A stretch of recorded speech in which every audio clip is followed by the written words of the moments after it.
say, I am fine. I want to share something happened last week. Okay? Okay, as we start the teaching, in between of the teaching, I'll share this. Okay, when we ask, right, how are you? We say fine. Fine meaning what? If things are good, I am fine. If things are not good with me, I am not fine. So when you are not fine, based on the situation of your life, you will say, I am not fine. Then what you will do? Lord, help me. Lord, hear my prayers. Lord, please see what is going in my life. As if God has turned away from me and God does not know what is happening in my life. That's why I'm telling him, see what is happening in my life. Yes? But the Bible does not teach us that. All of us, we have celebrated Easter, the resurrection day of Jesus Christ last Sunday. Have you all enjoyed? All of us enjoyed? If you all have not enjoyed this year, don't worry, next year also coming. So whatever balance is there, you enjoy next year. Hallelujah. And next year also maybe something is left here and there. The other year also it's coming. So then you can enjoy that year. So there are a lot of years in our life where we can enjoy whatever the balance is there. Yes or no? But when you know this truth, the written word of God, whatever we are doing in the remembrance. Yes? But the resurrection day happened 2000 years ago. Whatever God had to do for you, it is finished 2000 years ago. Hallelujah. Are you understanding? So it is done once and for all. Whatever the ritual we are doing, we are doing in a remembrance. Hallelujah. That's why we need to grow in the knowledge of the word of God, that we know that Jesus has finished it on the cross. Hallelujah.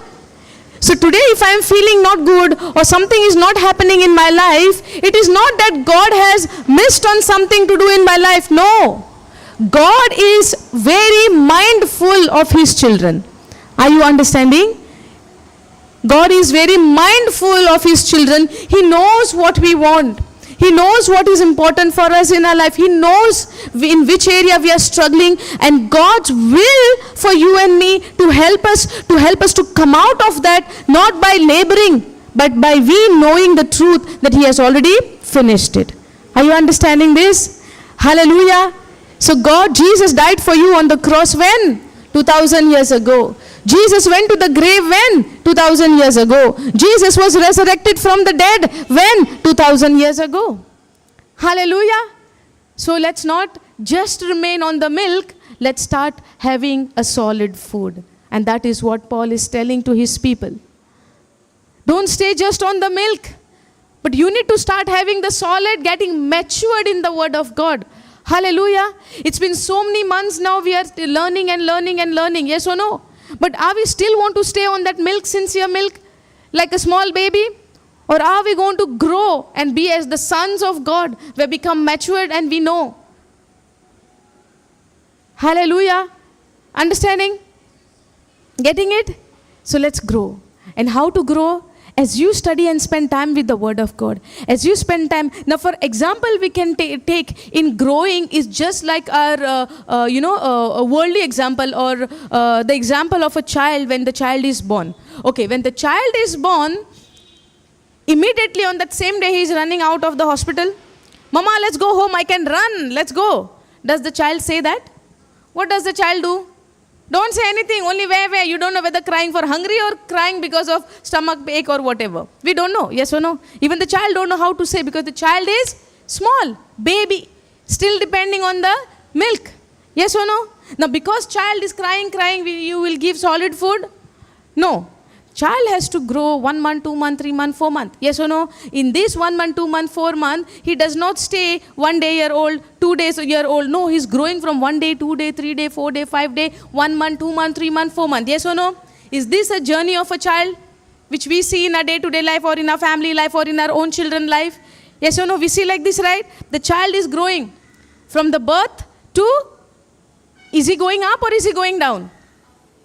He's growing up, growing bigger and bigger and bigger. But as we start in the Lord, we grow nicely, we start nicely, and after some time we reach to a place, oh, now is the time for solid, I'm not understanding, better I go and have milk only again. Can that happen? No, God's desire for you and I to get matured, to become sons of God. Hallelujah. And when you become sons of God, you inherit what God has given to you through His Son, Jesus Christ. Hallelujah. Thank you, Jesus. So we are all in a journey of growing up, getting into that maturity level in the Word of God. Praise God. So do you want that, or you want to stay there only? Do we all want that, to grow in the Word of God and start having the solid food? Yes or no? Otherwise we'll stay there only, and people would come and push us in this way, push us in that way, and we don't know where to go. And we are lost. And that is not the will of God for you and I. Hallelujah. God wants us to become a matured sons. Sons means now daughters don't say, for us no chance. Daughter and son, it comes in sons. Hallelujah. Thank you, Jesus. Praise you, Jesus. Hallelujah. So as we have celebrated last Sunday, resurrection day of our Lord Jesus Christ, which has already happened 2000 years ago. Now after this resurrection, like yesterday, we were in Sabina Hall, we were discussing on this. What did we receive? What has happened to our life when Jesus was resurrected from the dead? What happened to us? Can anyone answer? Anybody can say, what happened to us when Jesus was resurrected?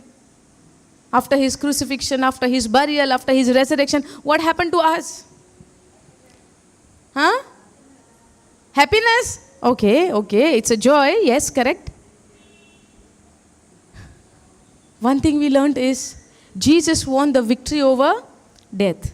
And through His death and burial and resurrection, we are also crucified with Him. We are also buried with Him. We are also resurrected with Him. That is what the Bible has recorded in His written word. Hallelujah. And the Bible also tells us that we are also seated at the right hand side of the Father together with our Lord Jesus Christ. Hallelujah. We are in this world, but yet by faith we believe we are seated together with Christ at the right hand side of the Father. Isn't this a joyful news for you and I? To live our life victoriously, or to live our life joyfully, in that joy, in that happiness. Hallelujah. And if we look unto our life, we are still stuck up in our situation. Oh, when my life will be changed. Oh, when my situation will be changed. Oh, when I will see that joy is bubbling in my life. You are waiting for that joy to be bubbling in your life. That means I missed on knowing what Jesus has done for me through the resurrected life of His. Hallelujah. When I understand what has happened to me together with Christ, every day is a day for me to rejoice. You know, every day is a day for me to rejoice. Hallelujah. Now, people would say, or we might say, 2000 years ago that happened. What it will benefit for me today? I was just born few years back. Happens? आम्ही चित्ताय भशेन 2000 वर्सां पयले झालेले, आनी आयज म्हाका कितें फायदो आहा? हांव आतां जल्माक आयलां न्हू, 20 वर्सां फाटीं, 30 वर्सां फाटीं. जेसूची खबर केन्नाची? 2000 years ago. I was not even born at that time. So people might say, whatever happened then, how can I rejoice with that? Because I am struggling in my life. Are you understanding? Getting it? Simply don't say yes, yes. This yes, yes without understanding will be महंगा पड़ेगा. Because devil also knows on what we are saying yes. Are you following this? And later on, the moment you reach home, he might bring some lie to you. And you might say, oh, morning I was very good. What happened to me now in the evening? And you would not know how to declare the word of God over your life. Are you following? The simple message. You know, we can study in a very, in a detailed way. But one thing simply we can understand, Jesus has finished everything on the cross. The power and the authority or the right or the dominionship what the devil was having on us has been destroyed on the cross. Understanding? So itanang ji amcher podvi ahli ti kursacher nas sali. So now devil has any more power over us?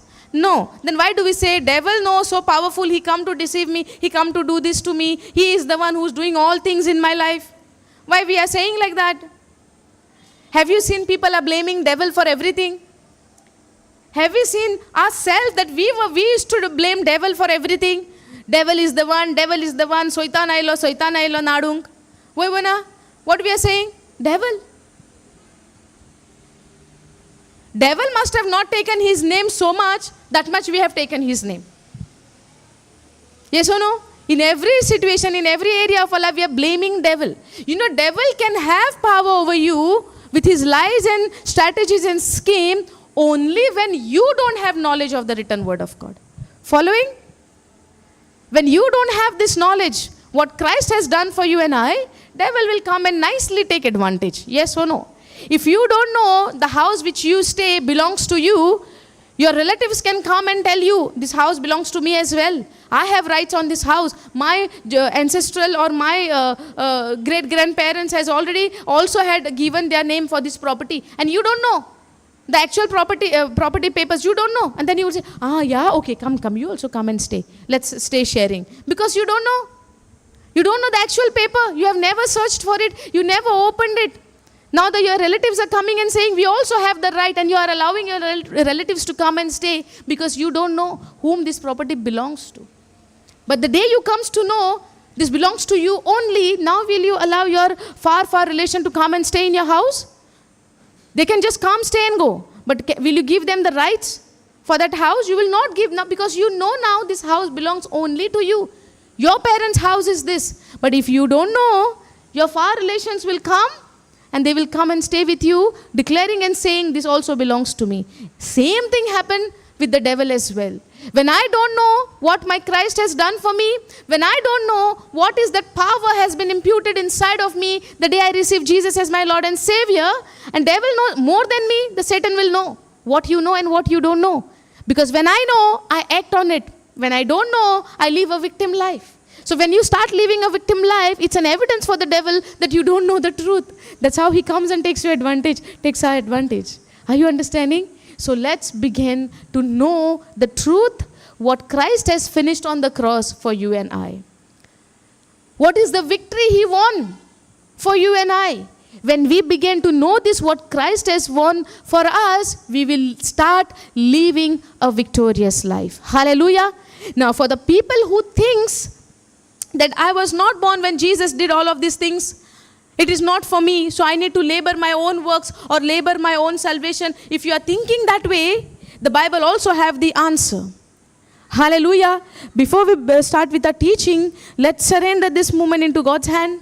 Let's surrender this moment into Holy Spirit hand so that he will teach us, he will guide us, and he will lead us into every truth. And as we know the truth shall set us free. Hallelujah. The lie of the enemy might have kept us bounded in his lies, in his plans and strategies and all of his evil works. But today, let the Lord reveal the truth for us. That we will no longer live a life of victim life, but we will begin to live a victorious life, the victory which Jesus has won for us. Are you all ready? Hallelujah. Okay, let's all close eyes. Father, in the name of Jesus, we thank you. We praise you and we glorify your name, O Lord. Lord, we thank you for this truth. Lord, we thank you for your written word. Lord, we thank you for the finished work of your Son, Jesus Christ, our Savior, our Lord, our King, our Deliverer, who has delivered us through his sacrifice, Lord. Lord Jesus, we thank you for the penalty which you paid, which we deserve, that you did not give us what we deserve, but you took what you don't deserve, Lord. Lord, we thank you for your glorious work, for your wonderful work, what you have finished on the cross. Lord Jesus, you are the Lord of our life. You are the King of our life. You are our Savior who saved us, Lord Jesus. Help us to grow more and more deeper into the knowledge of your word, that we live a life victorious and not a victim life, O Lord. Lord Jesus, we thank you for confirming every word of yours with signs and wonders, by bringing the change and bringing that transformation into our life, for bringing that manifestation in our life according to your promises. So Lord, we thank you and we praise you. In spite of our wrongdoing, in spite of our evil behavior, sinful nature, you died for us, O Lord Jesus. Help us, guide us, teach us to remain only focused on you. Let us not be distracted in any area of our life, Lord, that we shift our focus from you to something else. Let you be the center of our life. Thank you, Lord, for helping us to open our hearts for your truth. As your children are gathered over here, your people are gathered over here, you know the condition of their life, O Lord, what they are seeking, what they are longing for. Help them, help us, all of us together, to seek you first, to know what you have done, Lord. And that we live a life of freedom. Holy Spirit, we thank you and we praise you. And we believe that you are there in our midst. You are there to lead us into every truth, O Lord. To guide us into every truth, O Lord. You are the Spirit of truth. Take complete control of this teaching. Take complete control of this session. Thank you, Holy Spirit, for your presence, for your faithfulness, that you lead us into every truth. Lord Jesus, as you said to your disciples, the Spirit of truth will come and will lead you into every truth. Yes, Lord. Your disciples were not ready at that very moment because they were not filled of the Holy Spirit. The day of Pentecost has not yet come at the time where they were not ready with their natural thinking to receive every truth. But the day you have fulfilled your promise, the promise of the coming of the Holy Spirit, when they were filled with your Spirit, the Spirit began to teach them every truth.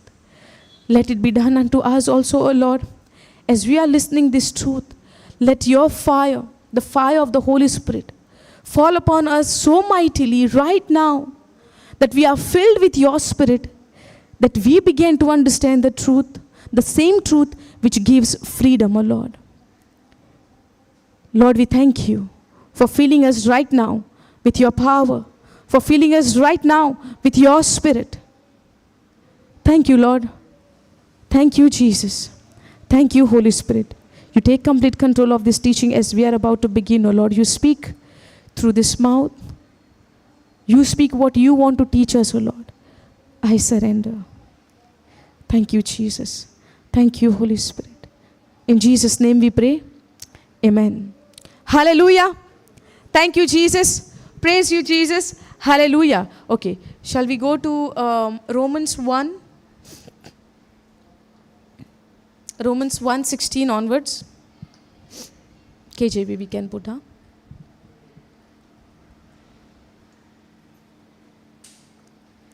Hallelujah. Thank you, Jesus. Hallelujah. Come down. Okay. Okay. Keep the title. The righteous shall live by. The righteous shall live by. Kide bore langa heading title kida. The righteous shall live by faith. Now, are you righteous? Are you righteous? Yes, yes, yes. Sure, not sure. Maybe sometimes when I do everything good, but when I don't do good, I am a sinner. Is it? Are you righteous? How do you become righteous? Because of our good works? No, not because of our good works. Then why we are trying all of our life to do good works? I need to do the best, to be best. I need to work very hard so that I can gain everything, the popularity. Let me do something that I become the best, that I become the right in the eyes of the Lord as well as in the eyes of the world. All of our life we are laboring and laboring. Yes or no? And what is the labor? To be the best, to be the top based on my works, based on my efforts. Yes or no? And we say, oh, I am the righteous because I do everything right. So, I am righteous because I do everything right. Yes or no? I told you in the beginning, we are heading towards the solid food. We are moving from the stage of the milk now. So, I am righteous because I am doing everything right. Yes or no?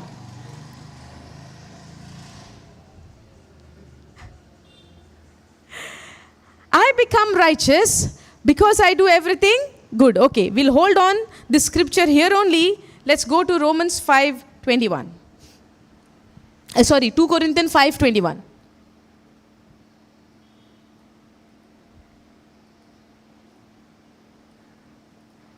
Okay. Shall we all read loudly?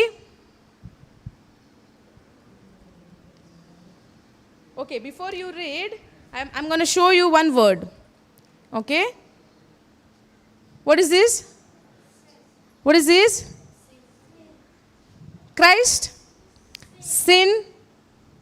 Sin is also there. Then, which, go KJV please.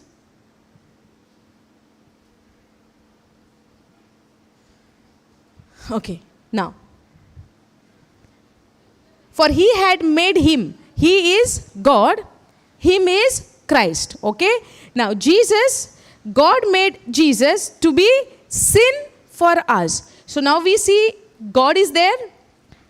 Christ is there. Sin is there. Righteousness is there. Yes. And there is something more is there, which is you and I. Okay. Now, one scripture, in this scripture we are seeing God is in this scripture, Jesus is there in this scripture, you and I are there in this scripture. The other thing what we see, two natures are there in this scripture. So how many of us are in this picture? I'm in the scripture, I'm in this picture. How many of us are there? God, Jesus, you and I, we human being, we are there. Okay? Then there are two natures are there in this. And what is that nature? One is, and the other one is? So, how many people are there in this picture? God, God the Father, God the Son, you and I, and two natures are there. What are the two natures? Sin nature, righteous nature. Okay. In which nature we were belong to? Which nature we were belong to earlier? Have you all ever committed a sin? Are you all still committing a sin? Yes, yes. There is no shame in saying that. We still commit a sin. That's why we need a Savior. Yes or no? That's why Jesus shed His blood on the cross. Hallelujah. Are you following? Now, let's understand. There are three characters in this chapter, in this scripture. One is God the Father. One is Jesus Christ, the Savior, the Messiah. And we, us. Okay? And there are two natures in this scripture. One is the sin nature. The other one is a righteous nature. Now, sin nature belongs to whom? We are going very simple. Even the children will understand this. You only need to open your heart with a humbleness. Are you understanding? With a humble heart, we need to open our heart to God, so that depending on God, we need to sit here. No, don't try to use your intellectual to understand these things. The natural man will not understand or receive the things of the Spirit. Yes? 1 Corinthians 2:14 says that. A natural man will not understand anything, the things of the Spirit. That's why with the natural senses, I will not understand anything which is written in the Word of God, because the Word of God is a Spirit. And I need to walk in the Spirit, ask the help of the Holy Spirit to make us understand this scripture. Following? Following? Now, nobody can say, this does not relate to me. I don't have to give my interest in this. Tell me something about healing or prosperity. No, no. This is for you. You need to know this. This is for us. Because it's speaking about who? So, if it is speaking about us, I have a right to know what God or Christ has done for me. Yes or no? If your name was not there, I would have never shown this scripture to you. But your name is here. My name is here. So it's my right to know what happened to me. Yes or no? When I get to know what has happened to me, I will live according to that. Yes or no? And if I don't know what has happened to me in this scripture, now how many lines sentence we see? 1, 2, 3. But in this 3 line, the whole life of mine has been described in 3 lines. But you need to open the eyes of your understanding by the power of the Holy Spirit. Allow Him to make you understand. Ready? Are we ready? Now, I'm also, in my heart, I don't know how to put it. But I clearly, telling you honestly, I'm depending on Him. I don't know how to put it in detail. I don't know. But I know my Lord, I have trust in Him that He will make it very, very simple for all of us to understand this. You might be thinking, oh, she made a study or she knows very well about this. I don't know. I'm also learning together with you all, depending on Him. The assignment what He has given to me right now to stand here and teach His children, I'm just standing depending on Luke 12:12. That He will put the right word in my mouth. Praise God. Thank you, Jesus. So let's start our journey in understanding the scripture. So, 3 characters, God, Christ, and we. Yes? Two nature, sin and righteous. Sin and righteous. Okay. What nature we belong to from the beginning? From the beginning. From the beginning, God created us sinners. In the beginning, how God created us? In His image and after His likeness, just like Him. We are made like who? We are created like God Himself. Yes or no? Then after that, something happened in the Garden of Eden. Correct, no? So in the beginning, God did not create us as a sinner. God created us just like Him, righteous. Are you following? सुरुवातेक आमकां कशी केलेली? आपल्या सारकेली. Yes or no? आपल्या स्वरूपाची. Yes, God has created us just like Him in His image after His likeness. This is clear? Then what happened? God gave one command. Do not eat from the tree which is in the midst of the garden, which has the knowledge of good and evil. Correct? But which God has told them not to do because of devil's deception and the lie.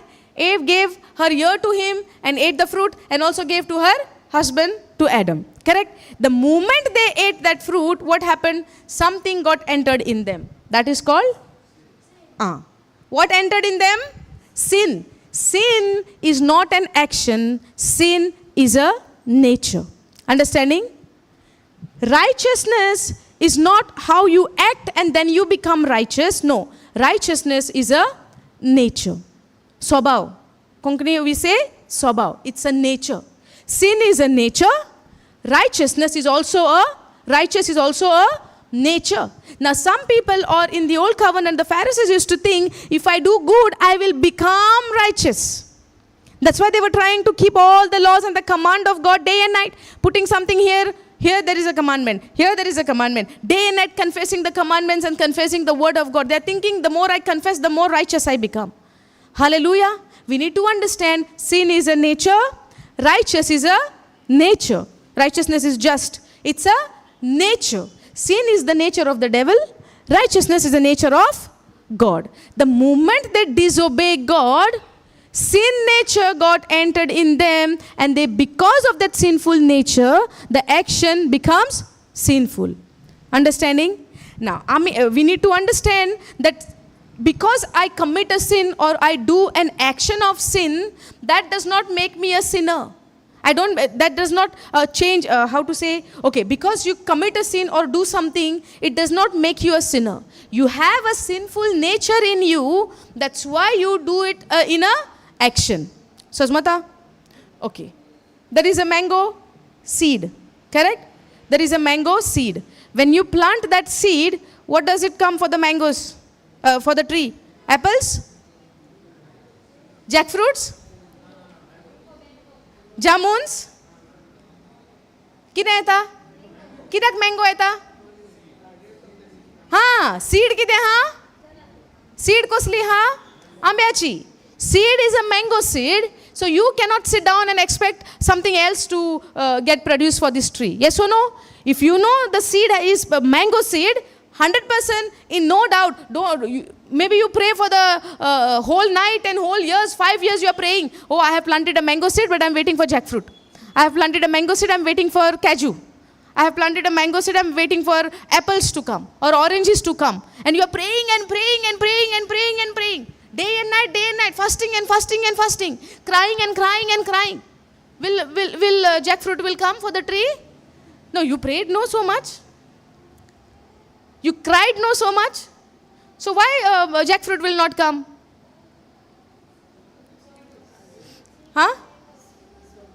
Because of the seed. Mango seed you have planted, 100% you are going to get mango. In the same way, when you have this nature, you try to do good. Will you end up in doing good? You have this nature and you're trying to behave good or do good. Will you end up doing good? Will you end up doing good? Then you're wondering, I tried so much to let go, but I can't. I tried so much to forgive, but I can't. I tried so much that I will not be insecure of others, but I can't. I tried so much that I will not be jealous of others, but I can't. I tried so much that I will not fight with others, but I can't. I tried so much I will not beg answer to people, but I can't. Why? Because you are still having a sinful nature. So no matter how much you try or you pray, unless this nature is go out from you, you cannot produce a good righteous fruit for you. Hallelujah. Are you understanding this? I believe, I pray, and I declare that we are understanding this. This is very, very important for a Christian to know what has happened to us when Jesus was crucified, when he was buried, and when he was resurrected. The resurrected Christ, what change he has brought into our life, the transformation, what he has brought into our life, we need to know this. Hallelujah. Thank you, Jesus. Now see, 3 characters we saw: God the Father, Jesus Christ, and us. Yes or no? And us. 2 things we are seeing: sin nature, righteous nature. Now let's understand the 2 things we understand. 3 characters, we, God, and Jesus in the picture. Yes or no? And the second one we saw, sin nature, righteous nature. Now let's read this. Now what happened? For he had made him to be sin for us. Hallelujah. Look at this statement. Look at this word. For God had made Jesus Christ to be sin. God had made his own son to be sin for whom? For us. Hallelujah. Do you have any part in that? Do you have any work in that? Is that your fasting is doing something over there? Is that your long prayers is doing something over there? What is the gospel about? The gospel is about him. The good news is about him. Are you following? The sacrifice is about him. The payment is about him. The penalty is about him. He paid. Are you following? Now, for God had made his own beloved son to be sin for us. Jesus Christ, who was righteous, God made him sin for us. Jesus, who is righteous, who is born of the God's nature, who is born of the Holy Spirit, who is born of the Word of God, He made him to be sin for you and I. Are you understanding now? God the Father, my Creator, to whom I call today Abba Father, is because Jesus took my penalty on the cross. Hallelujah. Now God made Jesus to be sin for us who knew no sin. But did we know sin? Praise God. Did we know sin? We are committing a sin, right? We were living a sinful life. Yes or no? Because of Adam's nature, because of Adam's disobedience, we were made sinners. Hallelujah. We were made sinners and we were living a sinful life where we could not save ourselves. We could not do anything right.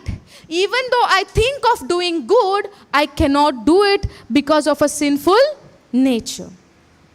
No matter how much I cry or whatever I do, I could not save myself. If somebody is in the in a deep sea, drowning, buttakon, can he save himself? Can he save himself at that time? Or he needs someone to come and save him? Can that person say, okay, you come and teach me how to swim, then I will save myself. Hey, come and save me. I'm dying. Yes or no? Being in a sinful nature, being in the deep sea called sinful nature, you cannot save yourself. You need a Messiah, a Savior to come and save you. Are you following? Is it becoming very fast? You know, last week we had gone to Mangalore. One sister told me, sister, you are going very fast. Give us some time to digest it or to eat this food what you are giving. And I said, sister, if you come to Goa, Jagniban, you should know what is happening. How that Rajdhani Express is running. Hallelujah.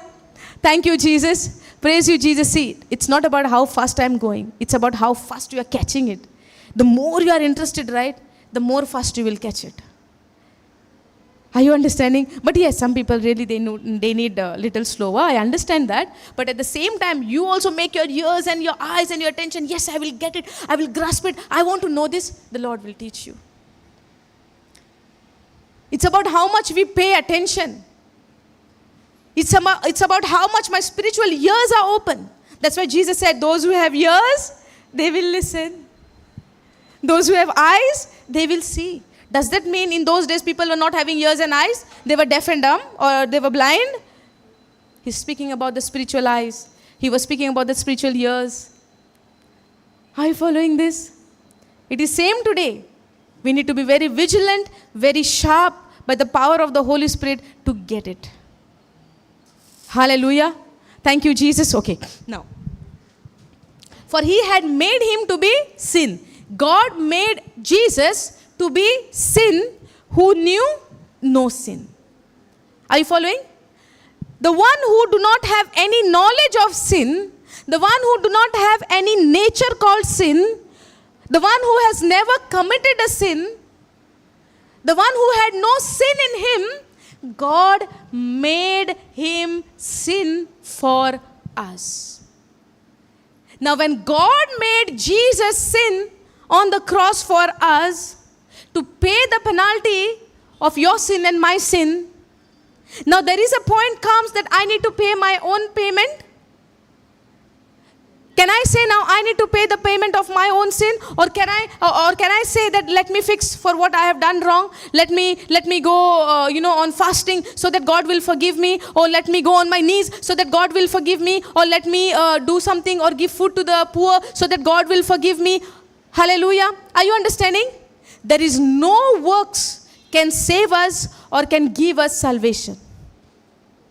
Hallelujah. Now, do not listen what I have never said. I'm not saying you should not fast.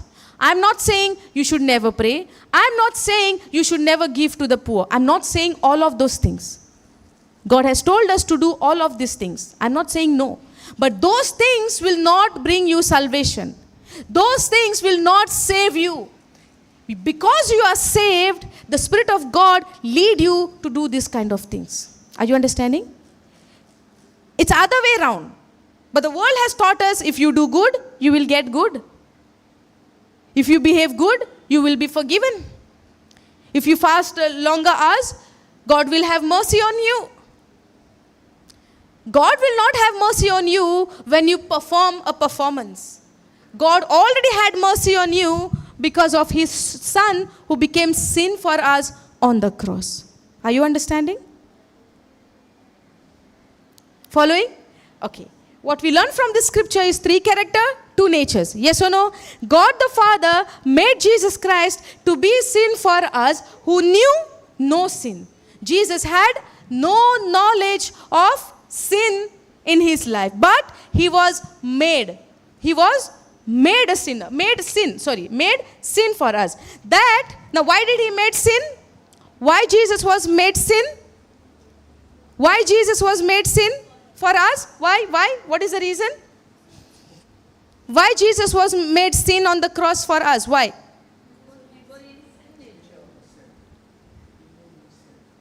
Okay. God made Jesus sin for us on the cross who knew no sin. Why? Why did he do that? The answer is next line. No. It's there only. You don't have to go and search somewhere else. The answer is next line. Are you understanding now? God is doing one part to explain you and to tell you that why he has done this. So that, why God did this? So that we might be made the righteousness of God in Jesus Christ. Hallelujah. Are you understanding? God made Jesus sin on the cross where Jesus did not know any sin. Why did he do that? So that you and I, who had no nature of righteousness, who had no good things in us, for that people, who had no righteous things into their life, to make them righteousness of God in Christ Jesus. Hallelujah. In other words, in Konkani I can say in this way, Jezuk patkaची ओळख नसली, त्या जेजूक देवान एक पातो केलो खुर्सार. समजता? कित्याक लागून ताणें अशें केलें? कित्याक मनशाक नितीवनपणाची वळखूच नासली. मनशाक बरें करण्याची वळखूच नासली. त्या मनशाक नितीवन करपाक लागून देवान हें अशें केलें. समजता? सो आयज तूं नितीवन कसो जाला? So today how you become righteous? How you become righteous? because of your works or because you are made righteous because Jesus became sin for you and I on the cross. Hallelujah. Let's put in a different way. Okay. If there is a murderer, okay, let's say, a criminal, a robber, a thief, okay, let's take an example of a thief. When somebody robs something, does he have a punishment? Is there a law called punishment for, they have no section, under section, this number, for maybe, for murdering maybe something else, for robbing maybe something else, for something else maybe something else. Yes or no? I don't know that knowledge, but, okay, for every act, there is a certain punishment. Yes or no? Now, if somebody has steal something or robbed something, there is a punishment? Yes or no? Okay, when there is a punishment, where this person will be put? In prison. Yes? In prison, that person will be put for a particular time under whatever law they have. According to that law, that person will be punished. Yes or no? That person will be punished and that person has to pay the penalty. Yes or no? The person has to pay the penalty. Now, the person who has done wrong, he is paying the penalty or his neighbor will come and pay the penalty? Who will pay the penalty? The person who has robbed. The person who has done wrong. Yes or no? If you go to see according to the law, the person who has done wrong, only that person has to pay the penalty. Okay, now, if somebody comes in a picture as a savior to that person and comes and say, whatever the person has to pay, I am paying it. I'll pay the penalty, whatever it is. And when somebody as a savior, and tells that I will pay the penalty. Now, the person who takes the penalty, does he has any personal thing with the criminal or he has the contact with the payment? What matters to him, the payment or the person? The payment. The payment, right? The penalty. If somebody is coming, I'm paying whatever the penalty is there, release him. Because you, how to say, the person who has done wrong and now he has to pay the penalty, the person who takes the penalty, he has contact with what? The payment or the person? We say the payment, right? If somebody comes and tells, I will pay the payment, I will pay the penalty, and the person who takes the penalty, he would say, okay, give. And then he will release that person or keep him there only? He will release, right? Because the payment, what needs to be paid is done. Done by whom? Done by his friend or whoever the savior comes in his life. Yes or no? Now, without payment, can that person be released? Without paying the price, can that person be released? No, right? Suppose if you want to pay something to her, you need to pay her and you don't have that much money. And now you're crying and praying, who will help me? Your daddy would come and tell you, how much is the amount I will pay? Yes or no? He brings you and give you the money, you give it to her, you pay the penalty. Now you're free or still you are still need to give her the payment? Free, right? Did you pay the money? But are you enjoying because you are free? Who paid the money? Savior came and paid the penalty. You had nothing part in that. But who is rejoicing? Me. Because I'm no more slave to her now.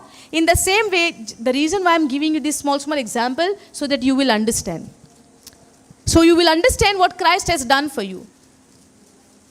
But if you are more sharper in hearing, right, you don't need examples. You will understand by itself. Hallelujah. But these small examples will make us simple to understand what Christ has done. So because we are a sinner, we were committing a sin, and the penalty and the wages of sin is? The penalty, the wages of sin is death. And this penalty, Jesus paid on the cross, where he died on the cross. He gave up his spirit on the cross to pay that penalty which is called death after suffering, after that punishment, that pain, that rejection, that insult, whatever he went through on the cross is because of you and I. Hallelujah. Because of men. Jesus paid the price. Now when he paid the price, God made him sin for us on the cross. He became like you and I on the cross.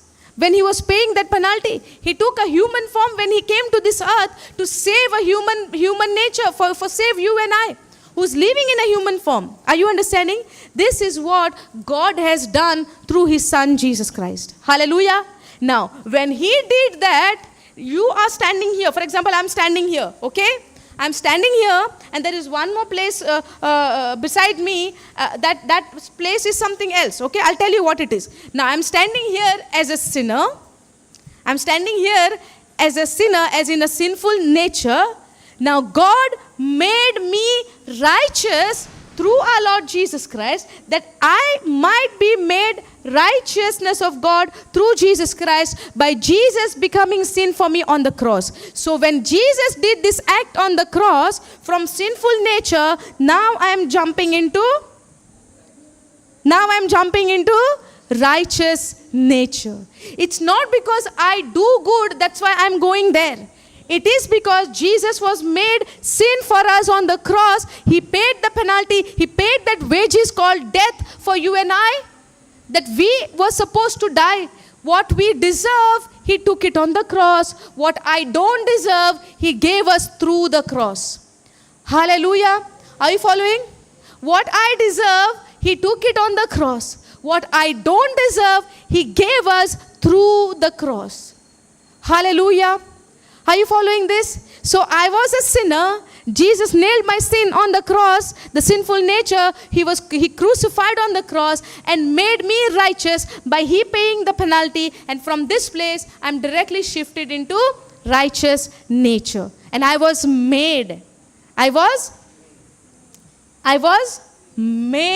the righteousness of God in Christ Jesus. Now, who you are today, sinner or a righteous? Now you all have understood, right? See how they gave now righteous? This is how the Lord is teaching us and making us understand through his power that we are the righteousness of God in Christ Jesus. Come on, everybody says, I am the righteousness of God in Christ Jesus. One more time boldly, I am the righteousness of God in Christ Jesus. Christ Jesus. So how do you become righteous? Because he became sin for me on the cross. That's how you are made righteous. You are made righteous. We are made righteous. We are made righteous because he was made sin for us on the cross. Because Jesus was made sin for us on the cross. So I deserve, he took it. What I don't deserve, he gave it to me. Hallelujah. That's how I become the righteousness of God in Christ Jesus. Now you go to Romans 1:16. Now, are you the righteousness of God in Christ Jesus? Are you righteous today? Yes or no? Are you righteous today? Tu nitivant? Are you righteous? The righteous shall live by? The righteous shall live by? Are you living by faith? Really? What is faith? Faith is a substance of the things. Substance of the things hoped for. Evidence of the things not seen. Yes or no? Righteous shall live by faith. According to Hebrews 11:1, faith is an assurance or substance of the things hoped for. Now, what are you hoping for in your life? Can you please tell me one by one? Is there any hope in your life? Hope is there? Hope म्हणजे बरवसो. बरवसो हा तुमका जीवितान कितें जावपाचो तुमच्या? Okay, one by one, you all can say, what are you hoping for? What are you hoping for? God knows? Okay, take your time. I'll move the question. What are you hoping for in your life? Anything. Whatever God wants.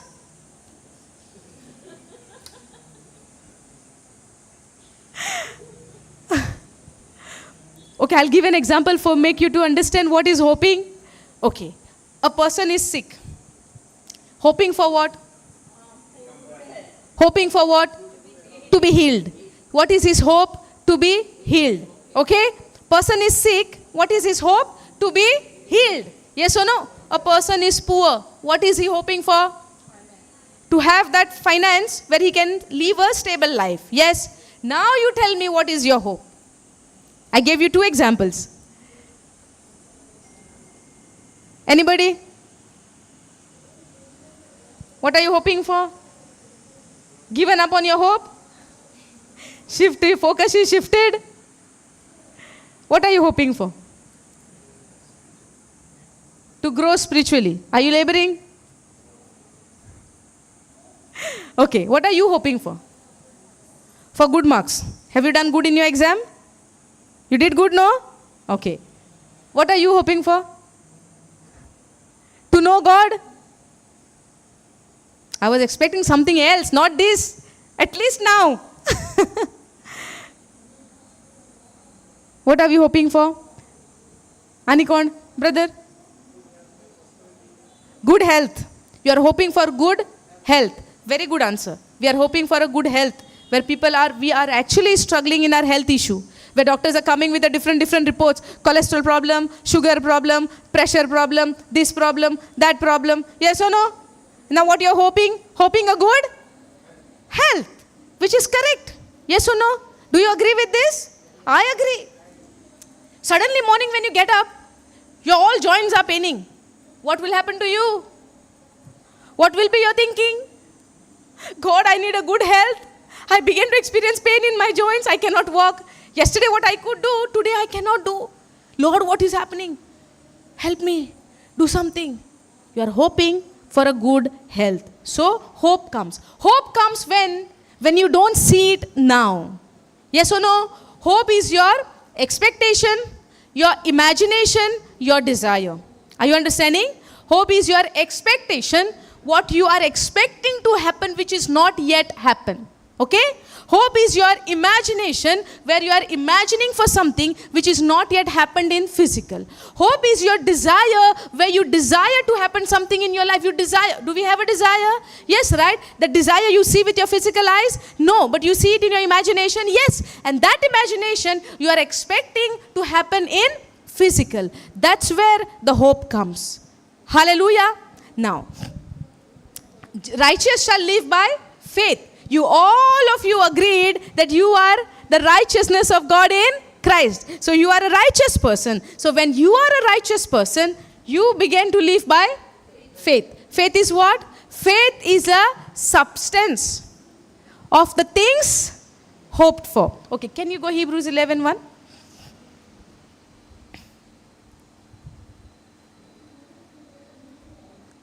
Hebrews 11:1. Okay. Okay. Now. Faith is when? Now. It's right now. Present. Now. Now faith. Faith munche काल नोय. Faith munche फाल्या नोय. Faith munche फुडाराक नोय. भावार्थ munche कितें? Now faith is a substance of the things hoped for. Now we have 2 things here. Faith and hope. Yes? And righteous shall live by faith. Correct? No? भावार्थी कसो जिये एक नीतिवान मनीस कसो जियेता भावार्थान. Righteous shall live by faith. Okay?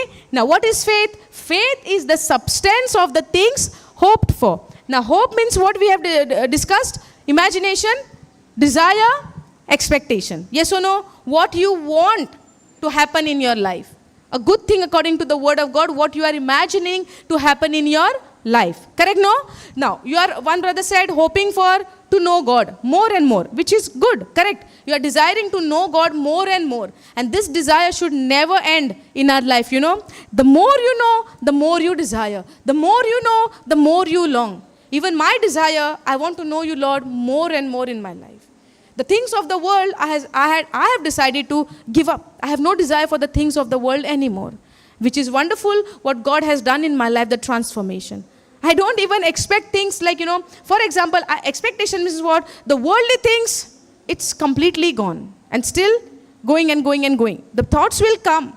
The evil one will bring the thoughts to you. But it's depend on you whether you accept those thoughts or you reject those thoughts. But one thing wonderful is happening in my life. God is giving me, by the power of the Holy Spirit, more and more hunger for Him, to know Him more. Hallelujah. Now, if we say now faith is the substance of the things hoped for, the evidence of the things not seen. Now faith is what? Not sin. Not sin. Not sin. Faith is not sin. तू कितें तुका दिसती पडो ना तो जावन हा भावार्थ समजता. Faith is what? Not sin. Faith is the evidence of the things not sin. तुका तुझे health दिसती पडटा? Do you see your health in physical? It's in the unseen, right? Which you are hoping to see. When you are hoping to see, faith comes in a picture, where you have to believe it by faith. Hallelujah. Now faith is the substance of the things hoped for. One brother said, hoping for health. Another example we have taken, healing. Yes or no? A sick person will hope for to be healed. Healing is his hope. Yes, a poor person, he will hope for the finance to be there in his life to pay his day-to-day needs. Yes or no? To his needs to be met, he would hope for those things. Yes or no? A poor person will not directly imagine for the bungalows. The poor person will imagine to have a small land where he can, at least sleep, a peaceful sleep. Correct? Now, situation to situation, we are hoping for the things. Correct? Based on the situation, we are hoping for the things. For example, sick person will hope for healing. Poor person will hope for his finance. A person who does not have peace in his life, he will hope for that peace. Yes or no? Now, everything is where? In the unseen. All of these things, where are those? In the unseen. To bring it into sin, you need what? Because faith is the evidence of what? Things not seen. Confusing? Understanding? Okay. Now, just shall live by faith. Faith is what? Substance of the things hoped for. Is this a bottle? Is there a substance inside? Yes or no? If there is no substance inside, is this good for anything?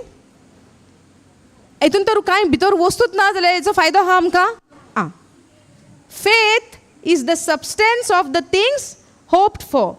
Faith is a substance, material of the things you are hoping for.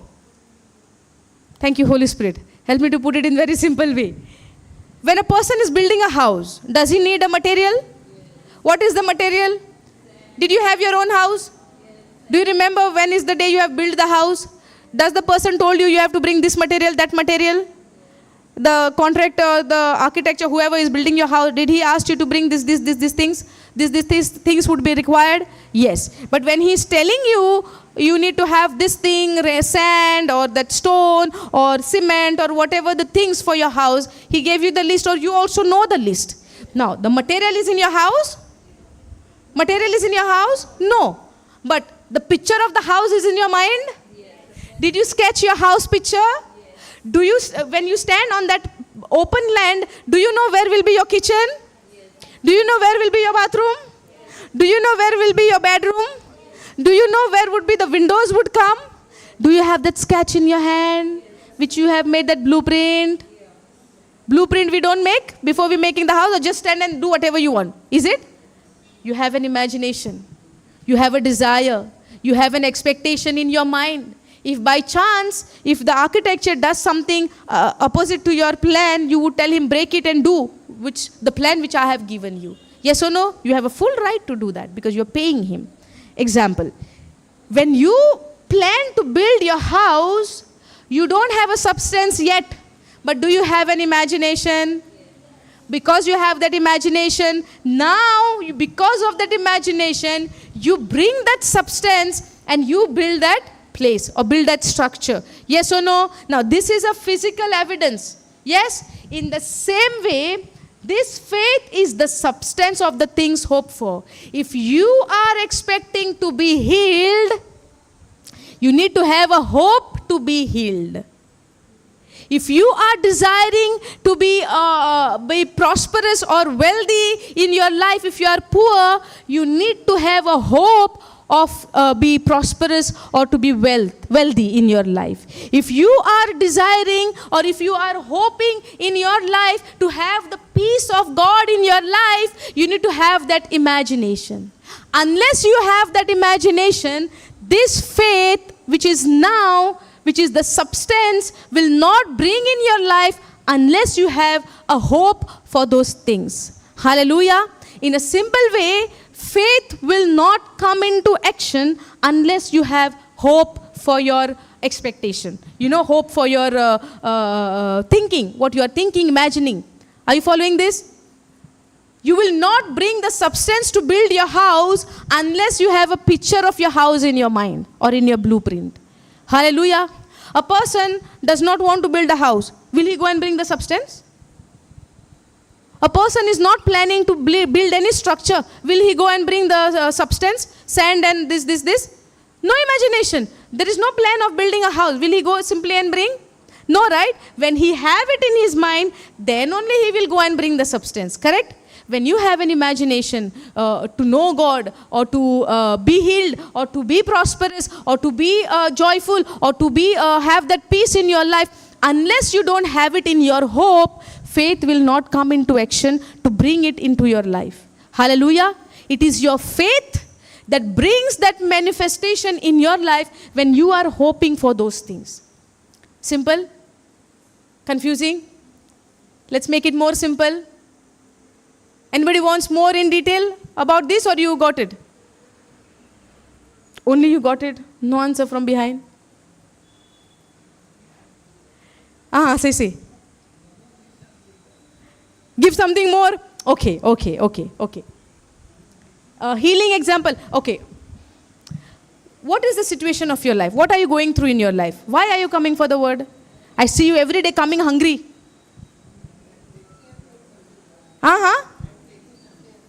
You're taking something and going. Okay. Now, since you have started to come, first day you had come, right? You started in month of January last.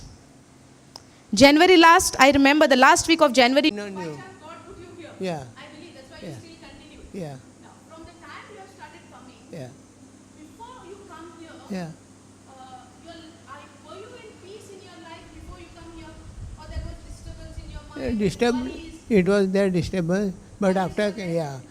there. Okay, worries were there, Yeah. disturbance was there. Yeah. But from February till today, Yeah. did you experience any change in your life, in your heart? Are you still worried? No, I'm still not worried, but still up down. Still up down? Yeah. But is there any slight change or minor change has taken place from then till now? A little bit became change. Yeah. It's a process. Yeah. It will change. Yeah. The more you understand, Yeah. the more your life would be transformed. Yes. But only thing I want to ask you is it the same or there is a change? There is change. There is change. Change. Now, every week as you are coming, Yeah. is it giving you more hunger? Yes. More hunger Yes. of the word? Yes. Yes, right? This is my medicine. I will ask you. Before you come here, you are hoping for things to happen in your life. Yes or no? This hope. You are hoping. And as you are coming, you said you are seeing that changes is taking place in your life. There was a time you were worried. All of us, we are worried at a time. Sometimes still, suddenly the worry will come. But at the same time, the Spirit of God is there to help you, to comfort you in those areas. Correct? Okay. So now, before you come here, there was a time in your life you are worried of the things. You used to fight with your wife also? Sometimes? Now when things are happening, are you still like before? Or now it's changing little bit? I would never ask you, constant change is there? No, it's a process for everyone. Now, if you ask me, do you fight with your husband? Sometimes, yes.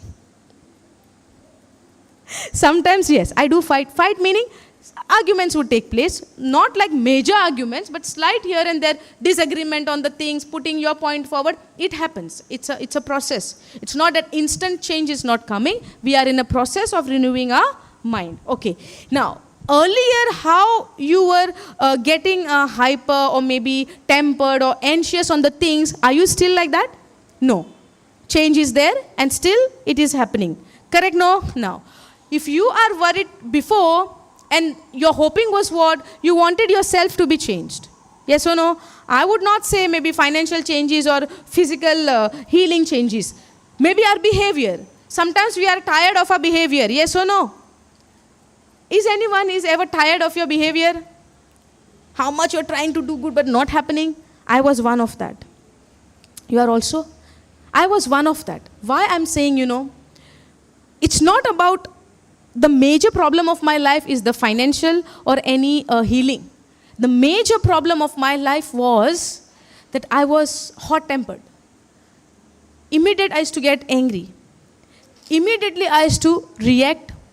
Immediately I used to put my point so strongly that when I know that I am correct, I want everybody to accept it that I am correct. That was how I was.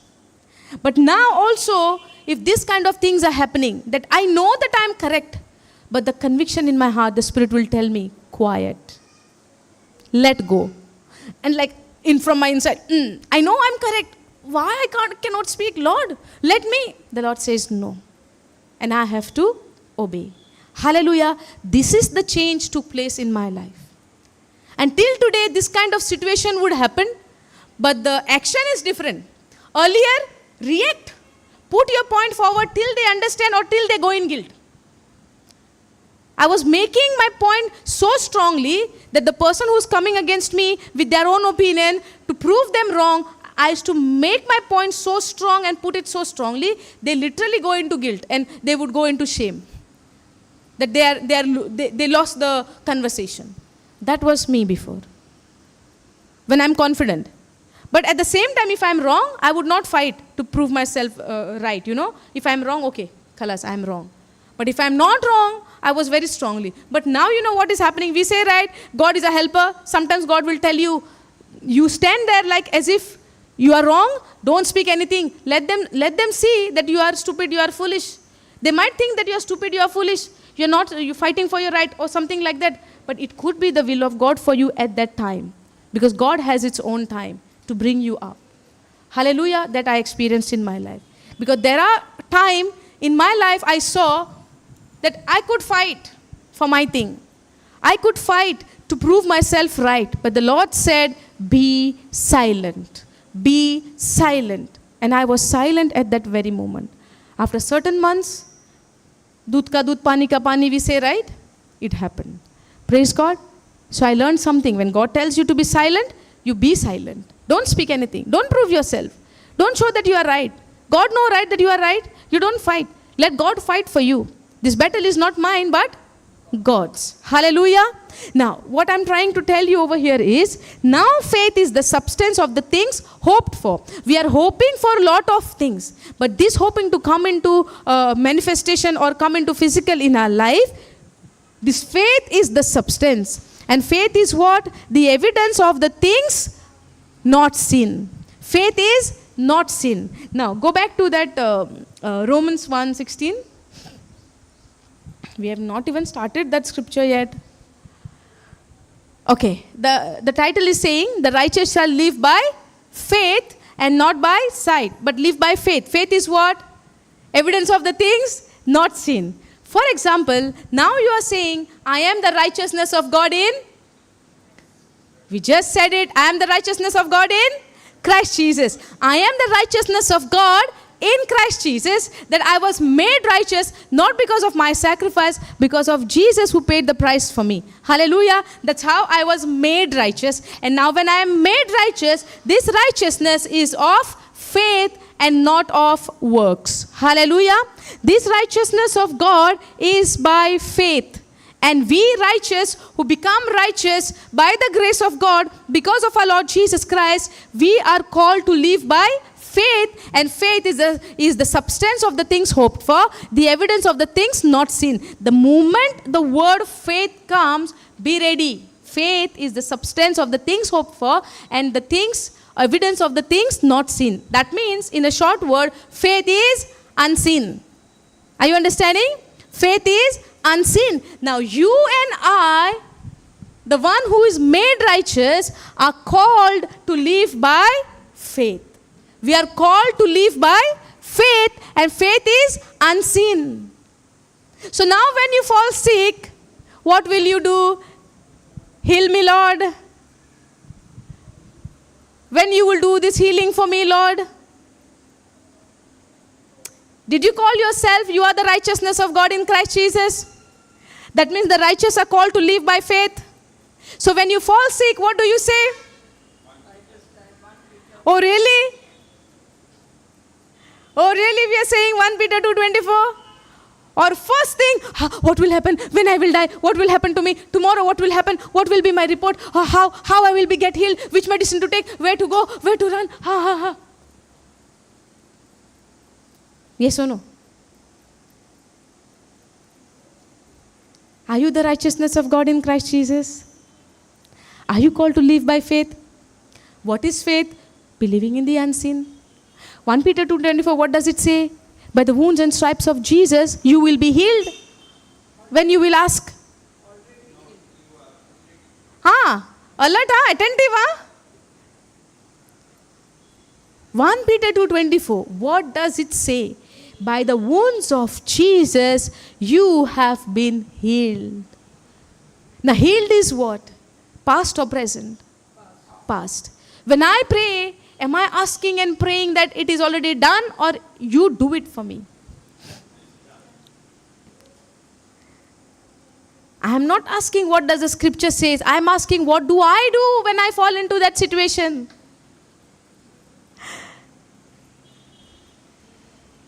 We are hoping to get healed. But what is faith? You need to believe that you are healed. What will be my confession? What would be my words? When I pray, when I live by faith, my prayer would be, Lord, you took my pain on the cross. You took my sicknesses on the cross. 2,000 years ago, you nailed all of my sicknesses over there. And I believe, even though the fact reports are saying of my life that I am sick, and I have got this report, your report has the power to change the fact report of mine. And I declared in the name of Jesus, by the wounds and stripes of Jesus, I am healed. The resurrected life of Jesus is flowing in my body, and I declare and I command to every sickness, every organ to be, to be healed, to function in the way how God has created you to function. You declare over your sickness the declaration what God has given to you. Speak to your mountain. Command it to the mountain to be uprooted. For this God has called you for. When you say that you are the righteousness of God, you live righteous by faith and not by sight. The moment I get the report from this world, instead of getting into worry, I will declare what God has given me in written, that by His wounds I am healed. God's word is the word which is healing to my flesh. Hallelujah. Proverbs 4:20, 21, 22, it says, the word of God, pay attention to my word. Those who receive this word, it shall be healing for them. Hallelujah. Thank you, Jesus. So I am not declaring 1 Peter 2:24 that God will heal me today. I am declaring 1 Peter 2:24 by understanding what has happened on the cross. If you go to see Isaiah 53, 5th verse, it says that your sickness has been nailed it to the cross, not just your forgiveness of your sins. It is also your sickness has been nailed it to the cross. Your weakness has been nailed it to the cross. All of your sorrow and pain has been nailed it to the cross. Everything which has weighed you down at a time because of one man's disobedience, everything has been nailed it to the cross. Are you willing to believe according to the written word of God? That is what God is asking for the righteous who called yourself righteous. Hallelujah. We might say, I believe in my Lord Jesus Christ who died for me on the cross and everything is finished, but yet live a defeated life. Yes or no? Let's not go in other people's life. Let's take our own example. When I say Jesus is my Lord today, maybe after 2-3 days, when the situation come and struck me down, I am full of fear and not of faith. But you are called to live by faith and not by fear, because of what the enemy is giving you, the lies. Hallelujah.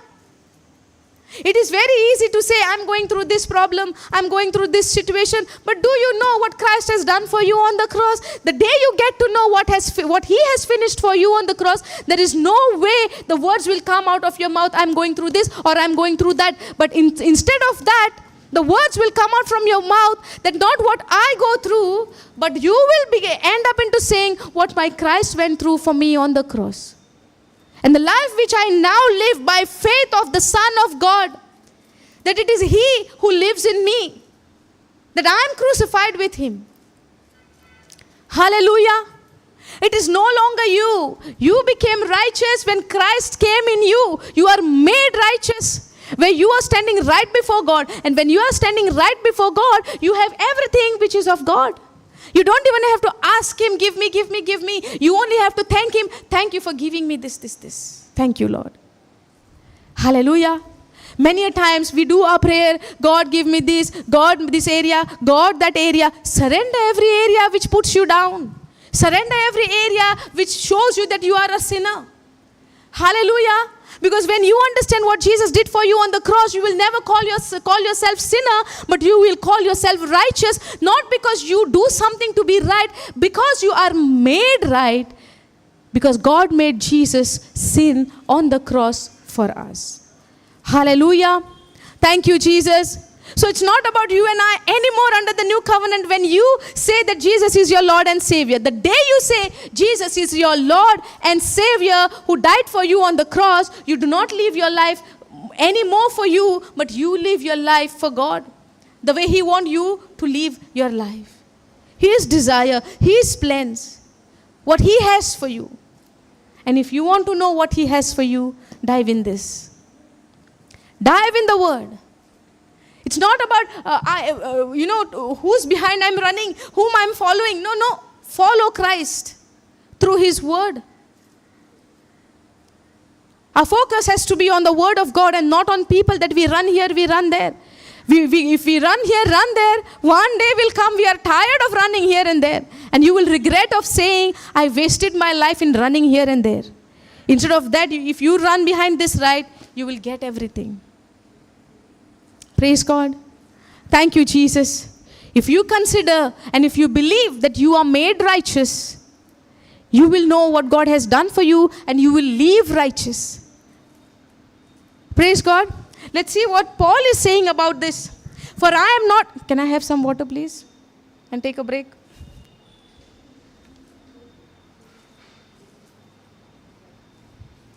Okay. By the time I drink water, can you please read the 16th verse loudly?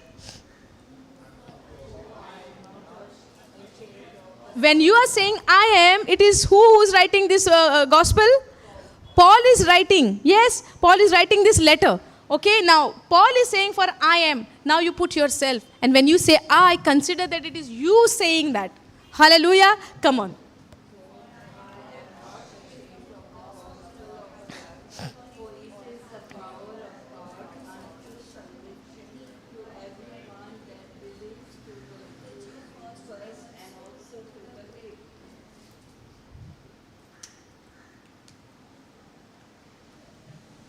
Okay. Now, I am not ashamed of the gospel of... Paul is saying, I am not ashamed of the gospel of Christ. Now, the gospel of Christ is what? What is this gospel? What is gospel? Gospel is a good news. Why it is good?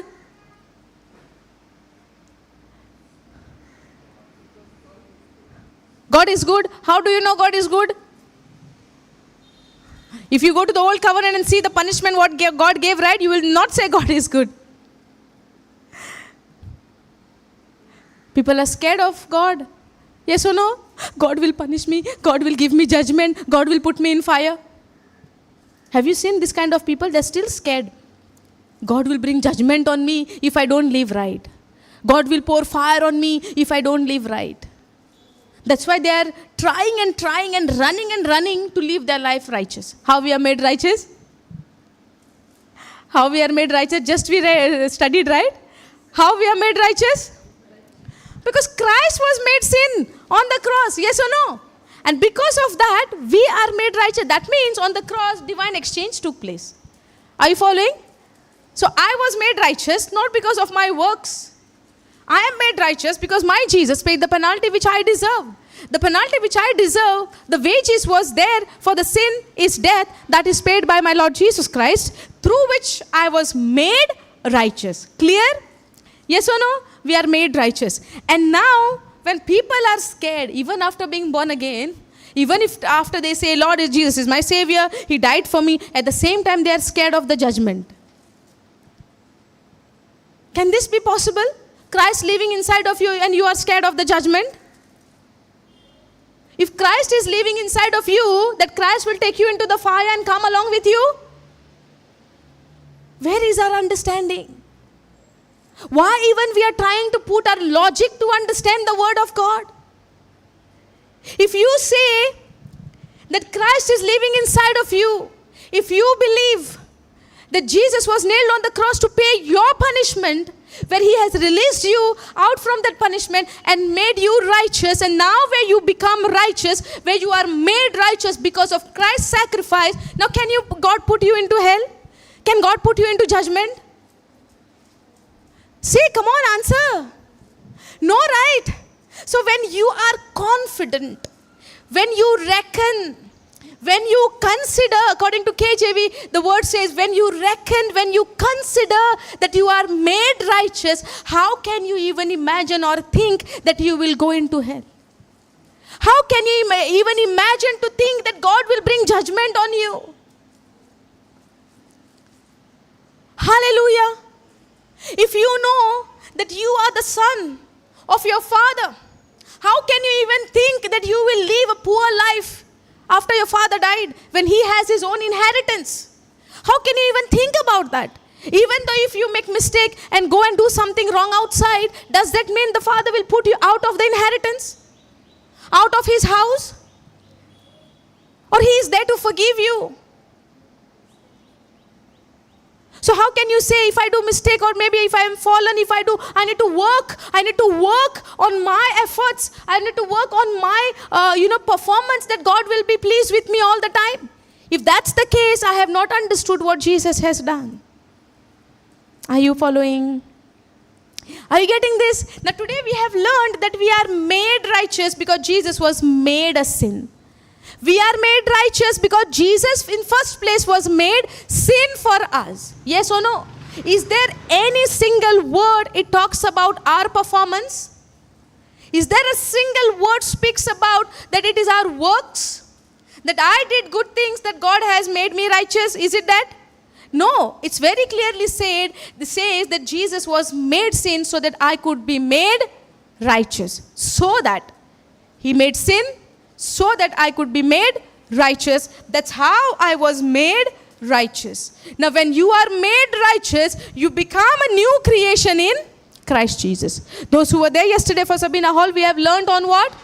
That I am made new creation. Those who are in Christ are a new creation or new creature in Christ Jesus. Old things are passed away. Why it is passed away? It was been buried. It is buried in the grave. And now you are resurrected with a new nature, the nature of our Lord Jesus Christ itself, the nature of the Father, the righteous nature. Are you understanding? Now, Paul understood this by the grace of God. Apostle Paul understood this because of the power of the Holy Spirit. Apostle Paul understood because Apostle Paul is the one who was a Pharisee of the Pharisee in the beginning. Do you know that? Who was depending on their works. Who was depending on their works. Paul is not the disciple who followed Jesus from the beginning. Paul encountered Jesus after Jesus was glorified. Paul encountered Him in the Spirit. He heard the voice of Jesus, Saul, Saul, why are you persecuting me? On his way to Damascus, that was the time Apostle Paul firstly encountered Christ on his way to Damascus. And the reason why he was going to Damascus is the reason to bound those people who is worshipping Christ. Hallelujah. Legally, with the authority, legal right, with the papers, with the legal written document, he was going there to bound them and to bring them and to put them into prison. Hallelujah. That was the reason why Paul was going to Damascus. But before he was reached there on the way, Saul, Saul, why are you persecuting me? Hallelujah. What are the words of Jesus in Acts chapter 9? It says, why are you persecuting me? Now who is asking? And then he said, who are you, Lord? I am the Jesus of Nazareth. He did not say, I am the Son of God. He said what? I am Jesus of Nazareth. Hallelujah. Even after he was glorified, he did not change his self. Even after he was glorified, he did not even change the print what he has in his body. He came as it is to show them, this is what I went through for you. That you see the print of the nails in my hand, the mark of the thorns on my head, the cut in my side which I took for you to save you. This is the evidence what I went through to get you out of your sinful nature, to cleanse you from your sins. Hallelujah. This is what our Lord Jesus has done for us. Praise God. And when Paul encountered this, when he meditated, the more you meditate on the words of Jesus, the more you experience his love. The more the Holy Spirit will begin to teach you the truth, and the truth shall set us free. Hallelujah. 3 days when he was blind, when he encountered Jesus, he was meditating, having his personal relationship with our Lord Jesus Christ. That's where he was able to write all of the gospel. Now the Pharisee, who was depending on his works, now that same Pharisee is saying what?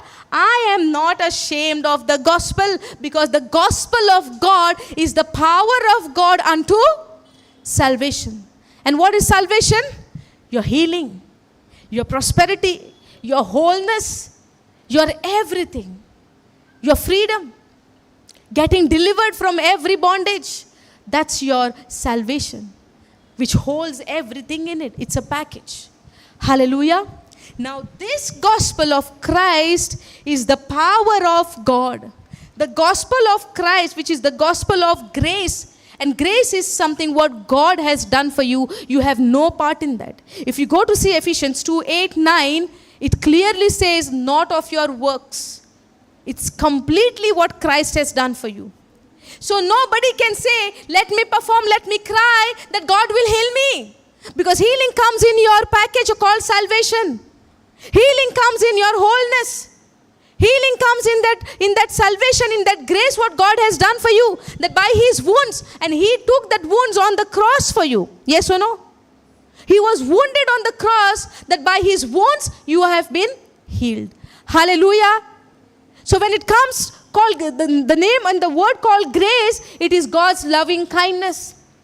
It is God's willingness to heal you, to set you free, to make you whole, to restore everything which is broken in your life.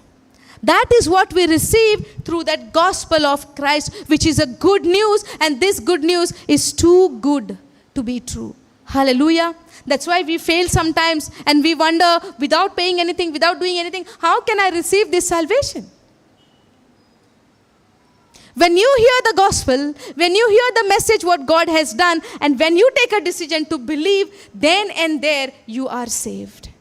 Hallelujah. You do not have to do anything. That's where the prisoner says to Paul, right, what should I do to be saved? And Paul says, go, make a big round for this prison, and then you will be saved. Is he say that? Believe in the Lord Jesus Christ, in what he has done, you and your family shall be saved. Hallelujah. So only one thing what you and I need to do is, when I hear the word of God, today is the day of my salvation, when I decide to believe in this message called gospel of Christ, gospel of Jesus, gospel of grace, what Christ has done for me, the day I believe, the moment I believe, at that very moment I am saved. I receive my salvation. Hallelujah. Now you are become the righteousness of God in Christ Jesus. Salvation is what? You become righteous. When you believe how you are made righteous, you become righteous. Hallelujah. Now, for I am not ashamed of the gospel of Christ, for it is the power. This power, the original word is given over here is dunamis.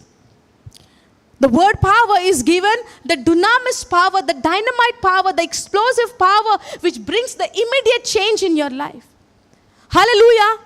Immediately from sinner, immediately you become righteous when you believe in this gospel.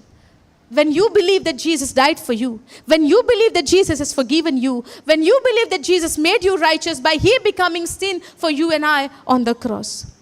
Hallelujah. Thank you, Jesus. So we are not depending on our works. We are not depending on how I perform.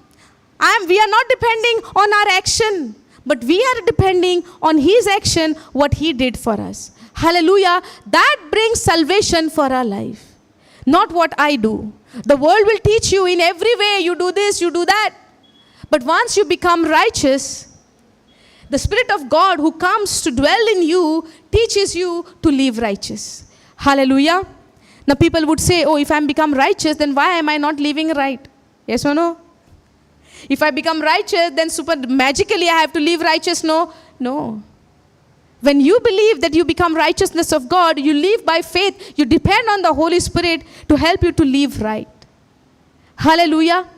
When your nature is changed, by default, when you allow the Holy Spirit to teach you, to help you, He will guide you and He will empower you to live right. Because I did not become righteous because I live right. I was made righteous so that by the power of the Holy Spirit, by the help of the Holy Spirit, by His empowerment, I began to live right. Hallelujah. For that, I need to reckon that sin has no more dominion over me. If I'm thinking the sin has still power on me, the sin nature will take me for a ride. Oh, you did this, you did that. You are a sinner. But when I began to see through the Word of God, knowing that sin has no more dominion over you, when you understand, then you begin to understand the grace of God has the power over you to help you to live right. That the grace of God will empower you to say no to all the ungodly things. Hallelujah. I know this teaching is little higher teaching for us, for me also. But at the same time, I depend on the Holy Spirit to make me understand, to help me to put it in a more simple way. And as I put it in a simple way, even I am understanding more and more deeper this truth. Because knowing what Jesus has done for us is not a one-time event. The moment we stop the teaching and we go back to our home, immediately something or the other, the situation will come up in our life where we put ourselves first. Oh, this happened to me, that happened to me. Well, what about the Christ? And we forget. So every day, renewing our mind, knowing that what God has done, that Christ should be the center, not me. Hallelujah. Thank you, Jesus. When somebody is falling sick, does that person is saying, my Jesus is living in me. So I cannot be sick. Even the devil is come to steal my health. I declare and I command in the name of Jesus out from my body. I have the authority over you, sickness, over you, devil, out from my body. Do I say this? I don't say it because I'm not confident that I have that power. But God has given you that power. The dunamis power has been imputed in you.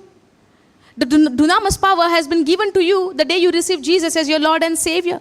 That same power which raised Jesus from the dead, that same Spirit is inside of you. Hallelujah. Are you following this? Now, see. For I am not ashamed of the gospel of Christ. Why he is not ashamed? Because he says it is the power of God unto salvation to everyone that believe.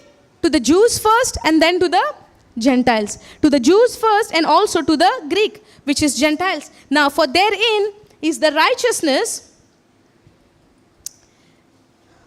No, brother, 17th verse. 17. Okay. For therein is the righteousness of God revealed from faith to faith, as it is written, the just shall live by faith. Now, when you believe that you become the righteousness of God, when you believe that God has made you right in the eyes of the Lord, has given you the authority to stand right before God with that righteous nature, you need to live this by faith. The situation around you will never help you or support you to show you that you are the righteousness of God in Christ Jesus. But you need to declare it by knowing the truth through your mouth. Hallelujah. Thank you, Jesus. You need to declare day and night over your life that yes, I am the righteousness of God in Christ Jesus. Sickness cannot have power over me. Poverty cannot have power over me. Then the disturbance or the unrest life or maybe lack of peace cannot have power over me. I am the righteousness of God. Sickness cannot take hold of me. I command it because I have the authority, because I am the righteousness of God in Christ Jesus. And you take authority over your sickness and you will declare. You will not depend on others to save you, but you depend on the Christ who saved you, and you depend on the power who what he has given to you, imputed in you to declare the righteousness of God over your life, where you command your problem out in the name of Jesus. Hallelujah. Thank you, Jesus. Are you understanding? Your life should be an example for others, the unbelievers, to see how you live with that boldness what you receive from the written word of God, from the finished work of Jesus. Hallelujah. Jesus will not come to finish the rest of the things for you on the cross. When he says it is finished, that means it is finished once and for all. Hallelujah. The veil which was holding between me and between my God, between my Creator, it has been torn down from top to bottom. Hallelujah. When Jesus paid the price to enter into that inner sanctuary. Praise God. To enter into the very presence of God, he paid the price of his own body. Hallelujah. Thank you, Jesus. There is nothing can hold you and I to coming in the presence of God, because Jesus is the one who lives inside of you, who made you righteous, who takes you right inside the Holy of Holies by paying the penalty of our sin. There is not even single drop or single point of sinful nature has remained on us in our life. It has been deleted. It has been erased completely. So even when you fall into sin, don't look unto yourself that I am a sinner. But you need to declare, yes, I fell, Lord, but I know you made me righteous. I don't want to remain in this. Help me to come out of this. And the Spirit of God who has been given to you, the Spirit of truth, empowers you to get you out from that fall. Hallelujah. You might fall. I'm not saying you will not fall. I'm not saying that I will not fall. All of us, we will fall. Maybe this time or maybe the later time we might fall. But the glory of God and the power of God is you will not remain in this sin. Have you all seen the situation of people? One person will fall in sin, but he will not remain there because in his heart, no, I fell because of something or the other reason I fell, but I don't belong to this place. I am the righteousness of God. This is not for me. I will get up from here. Help me, Lord. You will come out from that. Yes or no? But there are people who fall in sin and they want to continue in sin. Have you seen that? You know it is wrong, but you desire to continue. Are you understanding? But when you know that you are the righteousness of God, that God has made you the righteousness of him through Christ Jesus, you will never remain in sin. In fact, you will get up and you say, Lord, I have fallen. You will repent. You will take a U-turn because you know in your heart, I don't belong to this place. Yes, I have fallen. Maybe because of my unrenewed mind or because of something reason I might fall. But when you fall, you don't remain there. You will get up and say, I am the righteousness of God. I am not a sinner, but I am the righteousness of God. I am not a sinner. This is not the place which God has given to me after he finished it on the cross, but he has given me the place right standing with God. So you don't continue there. You don't remain there, but you get out from there by the power of the Holy Spirit. Hallelujah. Thank you, Jesus. Praise you, Jesus. So when you fall, that does not mean your nature is changing from righteous to sinner. No. Your nature has been changed from sinner to righteous. But once you are righteous, you are always righteous. Hallelujah. Thank you, Jesus. Praise you, Jesus. But devil will never allow you to grasp this truth. He will come to distract you. Hey, no. Yesterday you was righteous when you were good. But today you know what you have done, no? And how can you call yourself righteous? Show him the written word. That Jesus died on the cross to make me righteous. Jesus paid the price once and for all my sins, past, present, and also future. Before even when I was born, before even when I was formed in my mother's womb, Jesus paid the penalty. So maybe after 1 year also, if I do something wrong, that penalty has also been paid on the cross in full. Now please don't comment and say that, are you giving license for us to sin? No, not at all. Not at all. Even Paul went through these accusations. Even Paul went through these blames that, are you giving license to sin? No. In Romans 6:1, go.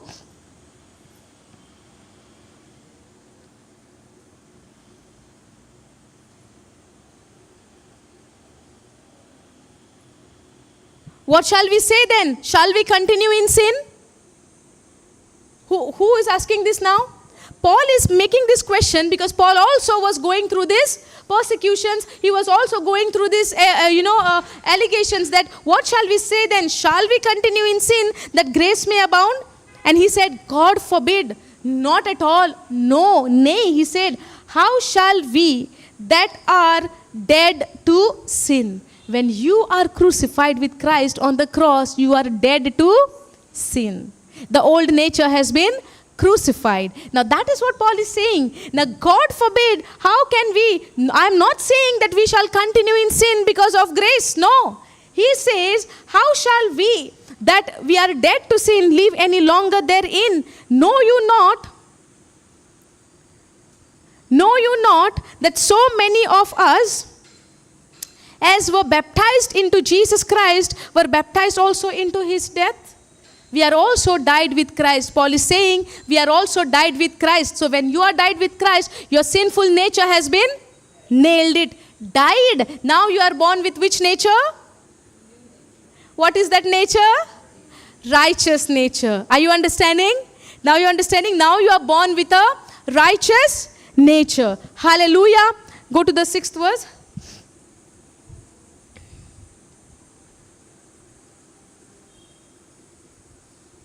Now, knowing this, know you all this.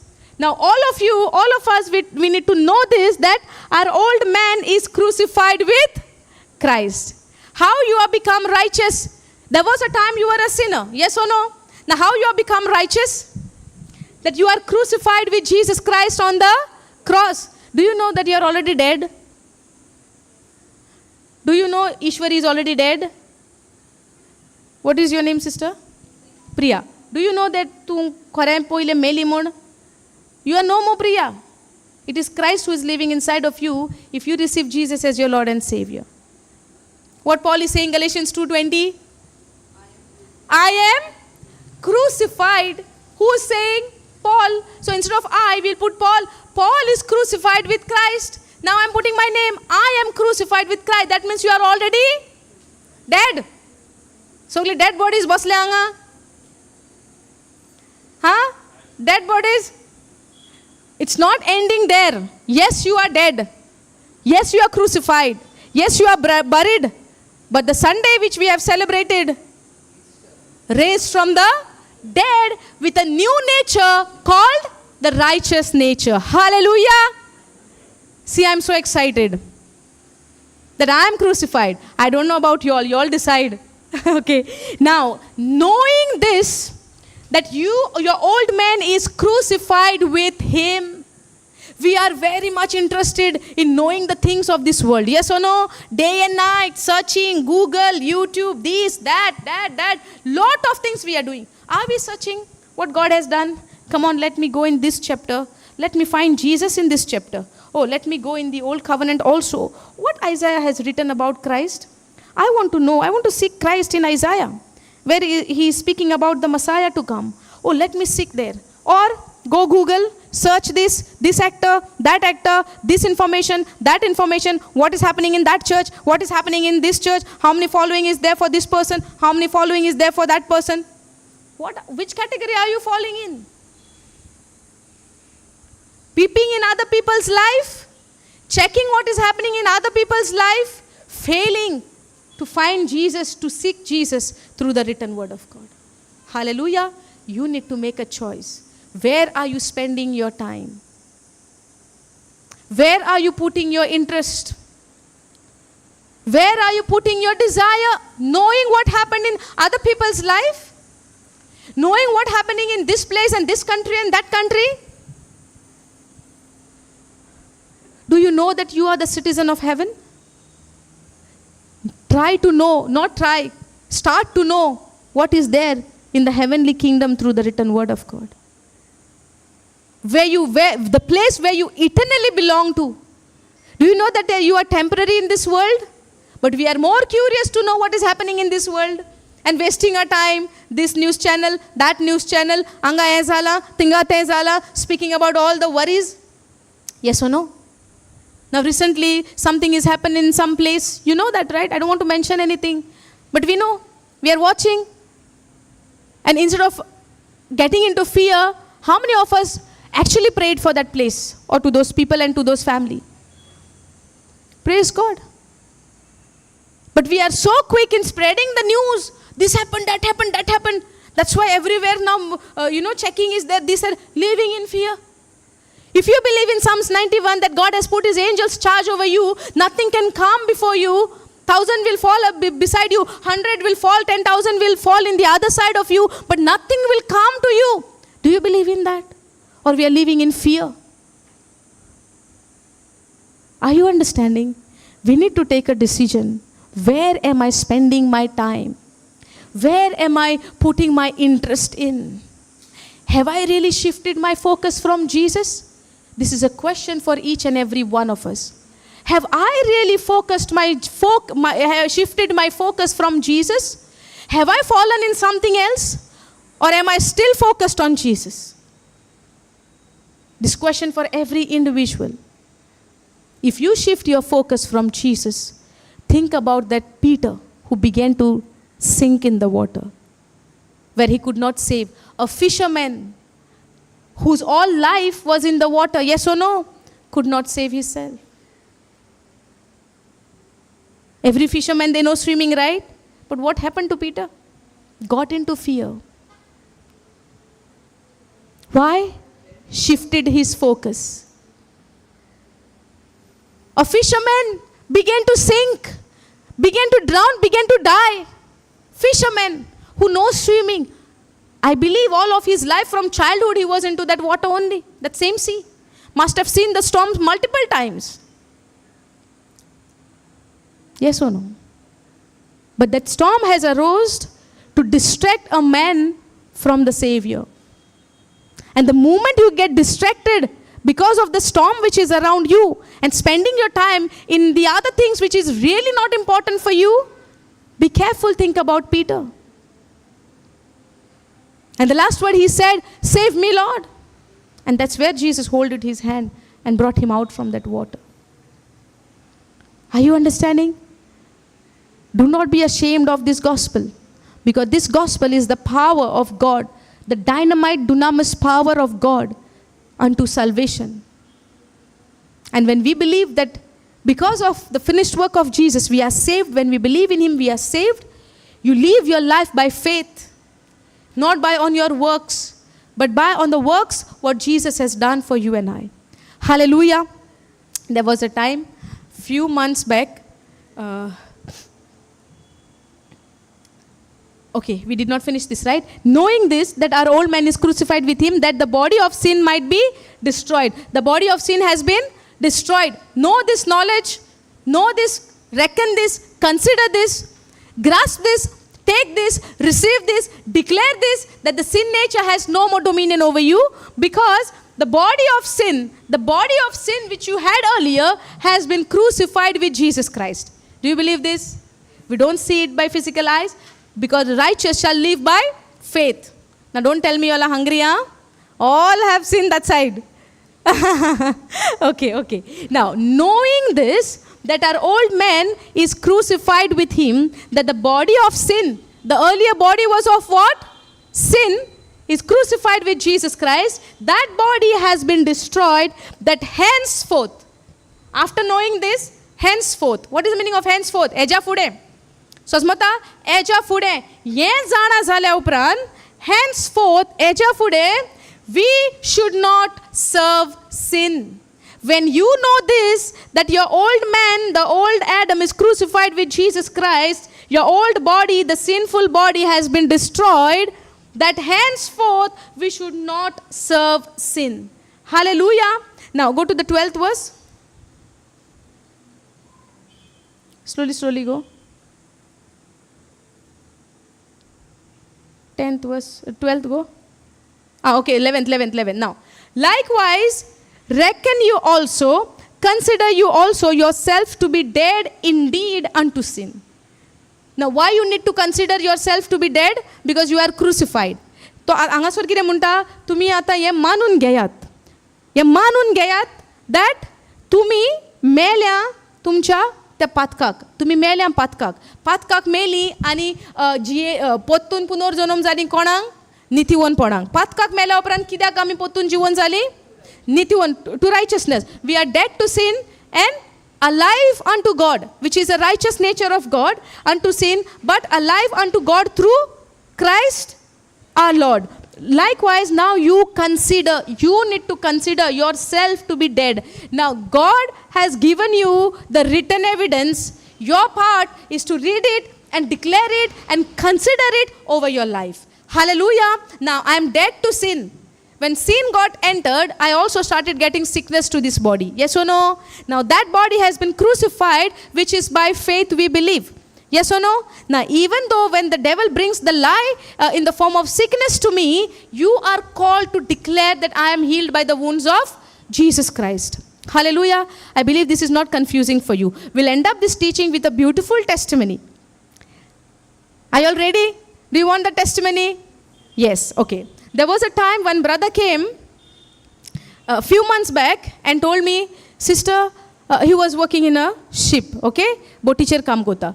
And he said, sister, I had done my medical checkup, the medical testing of the blood and all, 2 times or 3 times? 2 times it got failed, okay? The testing was failed. Some problem came up. Then he came here with his mother. And he told me, this happened, sister. I just gave the blood sample and I came. Then I gave her the word of God that you believe that you are healed by the wounds of Jesus, and whatever may be that problem was there, declare it that it is healed by the wounds of Jesus and you are completely healed. I gave him the word, gave the white book and gave the prayer and everything. You confess it. So he had, after the session, he is gone back to check the report. Again, it was failed. Then after 1 week, or after how many days? 1 week. After 1 week, he checked again, praise God. He checked again and he said, he called up and he said, I checked now after 1 week. In this 1 week, his journey was what? Declaring the promises of God over his life, that by the wounds of Jesus, I am healed. Life of Jesus is flowing in my body. Life of Jesus is flowing in my blood. Hallelujah. And when you have that resurrected life of Jesus inside of you, when you declare, do you think that you're going to get that sickness anymore? No. So he declared it. After 1 week, he went for the testing. He passed in that test. Hallelujah. Then he went on the ship. Then after that, he came back again. I'm giving the first testimony. The second, he will come and he will share. Okay? You listen by his own mouth. And second time also, something happened to him. Some other problems came up. And then he came back again for last few weeks and he said, sister, this is there. I said, last time how you won the battle, this time also the same procedure. You need to strongly confess, and the rest of the testimony, he will give it by himself. Come, brother. Praise God. Thank you, Jesus. Hallelujah. Okay, you share. If you need any help, I'm here to help, okay? Okay, praise the Lord. Praise the Lord. My name is Remy Fernandez. Last time, I शेणकोन सिस्टरी बरो येयल्लो आनी वचोन हांव medical पास जालो आनी हे टायमा येयल्लो आनी मागीर मेडिकलाक गेलो आनी म्हाका आनी एक प्रॉब्लम सांगलें म्हणजे कितें हेमोग्लोबीन हाय दाखयत मो म्हाका वच आनी टेस्ट फेल जालो म्हूण सांगलें टेस्टाक गेल्यार मागीर हांव हिंगा आनको येयलो पोतो म्हाका सिस्टरीन सांगलें प्रे कर वच पोतो आनको टेस्ट कर आनी टेस्ट केले हांव सेकंड टेस्ट पास जाल्लो म्हळ्यार ती डॉक्टर म्हणटा कितको पास जालो आपूण बिलीव करून डॉक्टराक गेली सर्टिफिकेटार केसो मेडिकेशन दिता तें मेडिकेशन दिले तरी सांगता डॉक्टर तुवें तें हेमोग्लोबीन म्हाका डॉक्टरान सांगलें ब्लड डोनेट केल्यार लो जाता सडनली लो जाता तें आनी तें लो जालें आनी हांव पास जालो म्हळ्यार ती डॉक्टर बिलीव जायना हांवें सांगूना तें ब्लड दिलो कितें डॉक्टरान सांगलो म्हाका सांगनाका म्हूण मागीर फॅमिली डॉक्टर कितें म्हणलो ओके आतां तूं ती मानना तेगे 2 पाट लेटर वयली तरी आसतना ती आपूण सॅटिस्फायड ना म्हणटा मागीर हांवें ते कडेन जाल्यार कितें कर मागीर तें आनी एक स्पेशलिस्ट डॉक्टर दिलो मानिपाल हॉस्पिटलांत मागीर थिंग गेलो तेणें म्हाका टेस्ट दिली एकदम एटलीस्ट कॉस्टिंग सम 7,000 रुपीज म्हळ्यार तो म्हणटा जायते टायपा ताका कॅन्सर आल्यार तें हेमोग्लोबीनूय चोडोंक शकता म्हूण आनी हांव भियोन ओके टेस्ट कोली आनी येयलो आनी म्हजे सारकी भिरांत दिली तेजेर हांवें ते हेजेर गेलो गुगलाचेर हाची बरी डेंजरस टेस्ट आहा मागीर ती टेस्ट मागीर तो रोकडो येयलो रिपोर्ट मागीर रिपोर्ट ओपन करून हिंगेन सिस्टरी वलेरेन ओपन केलो हांवें थिंगा लास्ट टायम साबिना हॉलांत आनी तो नॅगेटीव आहलो आनी तेजेर आनी एकूय कितें बरयल्लें if you this is not you can go for further test also मात तें रिक्वायर्ड आसना मागीर हांव तरी आसतना भियोन मानिपाल हॉस्पिटलांत गेलो आनी तेका डॉक्टरान सांगलें तें डॉक्टरान रिपोर्ट विचार चोवून ओले आय गिव यू फिटनस सर्टिफिकेट म्हणून मग आनी एक पाट ब्लड टेस्ट करून लायलें आनी based on last report which they have done आनी that report he gave me a fitness certificate and then the doctor said okay, and she never asked me did why you lied for I've done this, given my blood, and she never asked, and I was given fit. Yes. Praise the Lord. Praise God. So you सोजबोनी आयली तुमकां okay brother. तो म्हणटा कितें जेन्ना तेजे पोत second checkup जाला तेन्ना तो एका डॉक्टराशीन गेलो. त्या डॉक्टरान ताका जायते फुडले टेस्ट कर म्हणलें पूण तुका बिलीव करना वो कितें तूं रिपोर्ट घेवन येयलाय तो I don't believe. Further test करूंक लायले आनी जे फर्दर टेस्ट करूंक लायता तेन्ना ताका कॅन्सर नांवाची मातशी भिरांत गायली. समजता हे कॅन्सर नांव आयकल्या उपरांत आमकां भिरांत येता काय आमी संतोशवान नासतली. भिरांत न्हू हे आयकोंक पासून आमकां भिरांत fear comes the moment you hear the word cancer the fear will arose. So तेजे मामीन म्हाका फोन केलो आनी आय वॉज एट होम. म्हाका फोन केलो आनी अशें सांगलां. हांवें म्हणलें कितेंय सांगो न्ही आमकां तो कितें दोतोर सांगता तो रिपोर्ट आमकां लागना. आमचो रिपोर्ट खंय आहा? आमचो रिपोर्ट हातून बरयलेलो आहा. तूं तर भिरांतीन बोत्ता. तुमी जाणा जेन्ना आमी कोणयो उडयतात कोमयांक तेन्ना कोमयो सगल्यो धांवन येतात वयवो ना आनी पळयता कोणयो उडोवन. तशें वो सैतान आमकां असले भिरांती घालून पळयता. The moment you receive it right he will confirm it in your life. समजता? Life and death is in the power of tongue. He will bring the situation in your life.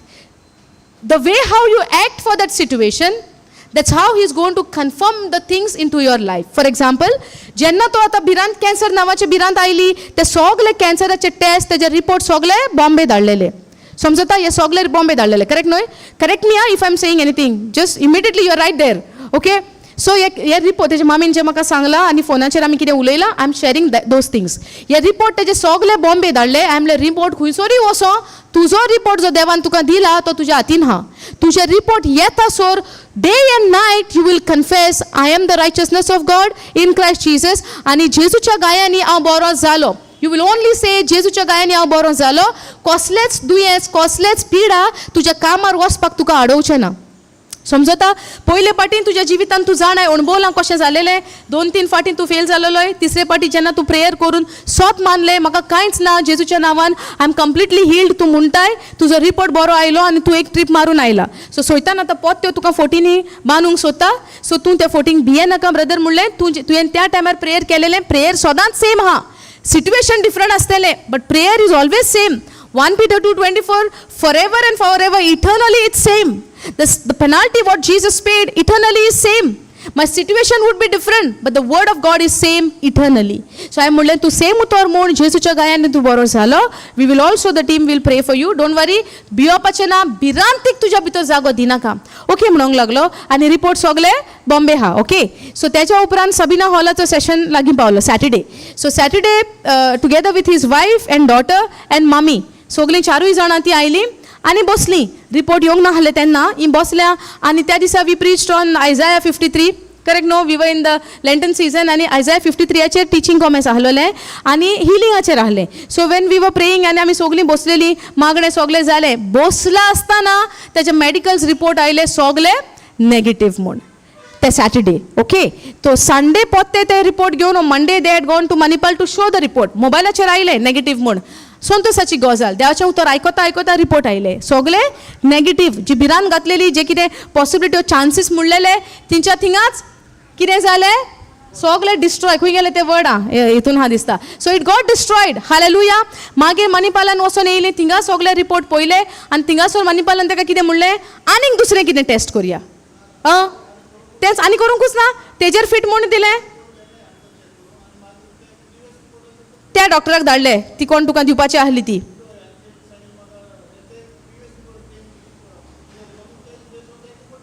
फिटनेसाचे जाले. Praise God. हे report हिंगा घेवन गेलो आनी हेची ती previous doctor आहलोली तिणें म्हणलेलें तुका तूं टेस्ट कर आनी पोतेन यो आपूण हे सोत मानना म्हूण. त्या डॉक्टरान पासून तुका फिटनेस दिलें. आतां त्या एजेर टेस्टिंगाचें पळोवन तुका फिटनेस दिलें. Praise God. God had a mighty plan. See, evil want to do wrong to you, but that evil thing God will turn into for your good. Hallelujah. Romans 8:28 it says that. Can we go Romans 8:28? we'll see this scripture.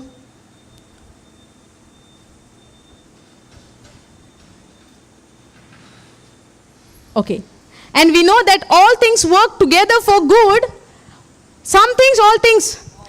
What was the things? Eje jivitan poile things kine zalele? Dotaran kosli biran gatli and dubaw gatlo? कॅन्सराचे वयव ना दुयेंसाचे असले दुयेंस की संवसार सामको कडकडटा ते icon yes no सैतान आमकां त्या दुयेंसाचें नांव दिवन असले भिरांत आमच्या जिवितान हाडटा आतां हे सैतानाची मांड न्ही आहली कितें एका भिरांतीन घालून हे दुयेंसाकूय ताका सांपडायतलो आहलो तो वी डोंट नो कित्याक if he would have accepted it whatever you accept to whoever you yield that becomes your master Romans 6:16 म्हणटा to whom you obey, to whom you yield yourself, that becomes your master. But if you don't obey, if you reject, that cannot have hold on you. The message had been come. तुका हें जाला तू सगळे report धाड testing कर आतां भिरांतीच्या बदलाक immediately ताणें कितें केलें उतराक जागो दिलो he begin to confess the word of God and he believed in the finished work of Jesus praise God आतां हांगा कितें म्हणटा and we know that all things work together for good to them that love God to them who are the called according to his purpose. Hallelujah. All things will work together for your good. What enemy meant to do harm to you, God has changed it into your good. Why I'm saying this? The previous doctor, she said, yes, report to the south manna. Pun yes, sogle birantiche report testing zale. Based on that report she gave you, you are fit. Yes no तूं उगडास आसा तें म्हाका फोनाचेर म्हणलेलें आपणेनूय सांगलें sister अशें अशें आतां ती आनीक पोतून कोर म्हणटा आतां कितें करपाचें then what did I told you we cannot take a support of any worldly ways but we need to take the strength of the written word of God and we need to take only the word to decide things for our life. Yes or no? I still remember and I said whether you like it or you don't like it, but we cannot go according to the ways of the world because God has a mighty plan and he knows to turn everything in your favor when the world is showing everything is against you. But if you remain focused on Jesus, if you remain when you trust in the Lord, if you remain focused on his finished work, everything what enemy try to put you down, God will turn into good to them that love God. Hallelujah. So it's not about what is happening in our life, it's about how much you are depending on God to change your situation into good. Praise God. समजून येता सगळे आमच्या against पळय कितें येता देव तें पोत्तें करून आमच्या बऱ्याक पावयता when you love God to them that love God. Hallelujah. And how will God know that we love him? More than the fact report, I believe in the written word of God. More than speaking the worldly report, I speak what God has done for me. More than believing in what the things coming into my life, which is against me, I will speak what God Jesus has done for me, what he has finished for me. Hallelujah. Thank you, Jesus. Are you understanding?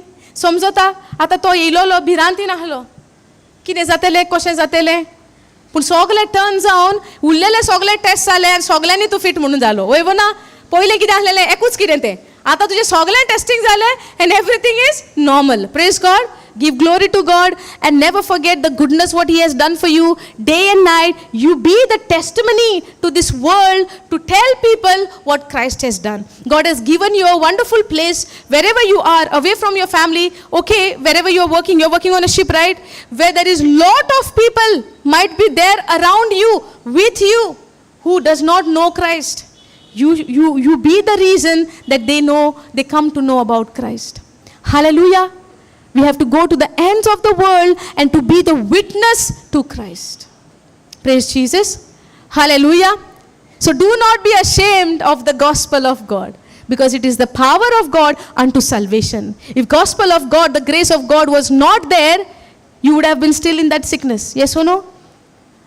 And you have no testimony to tell people what Christ has done. But today you have the testimony to tell people what Christ has done. Hallelujah. Thank you, Jesus.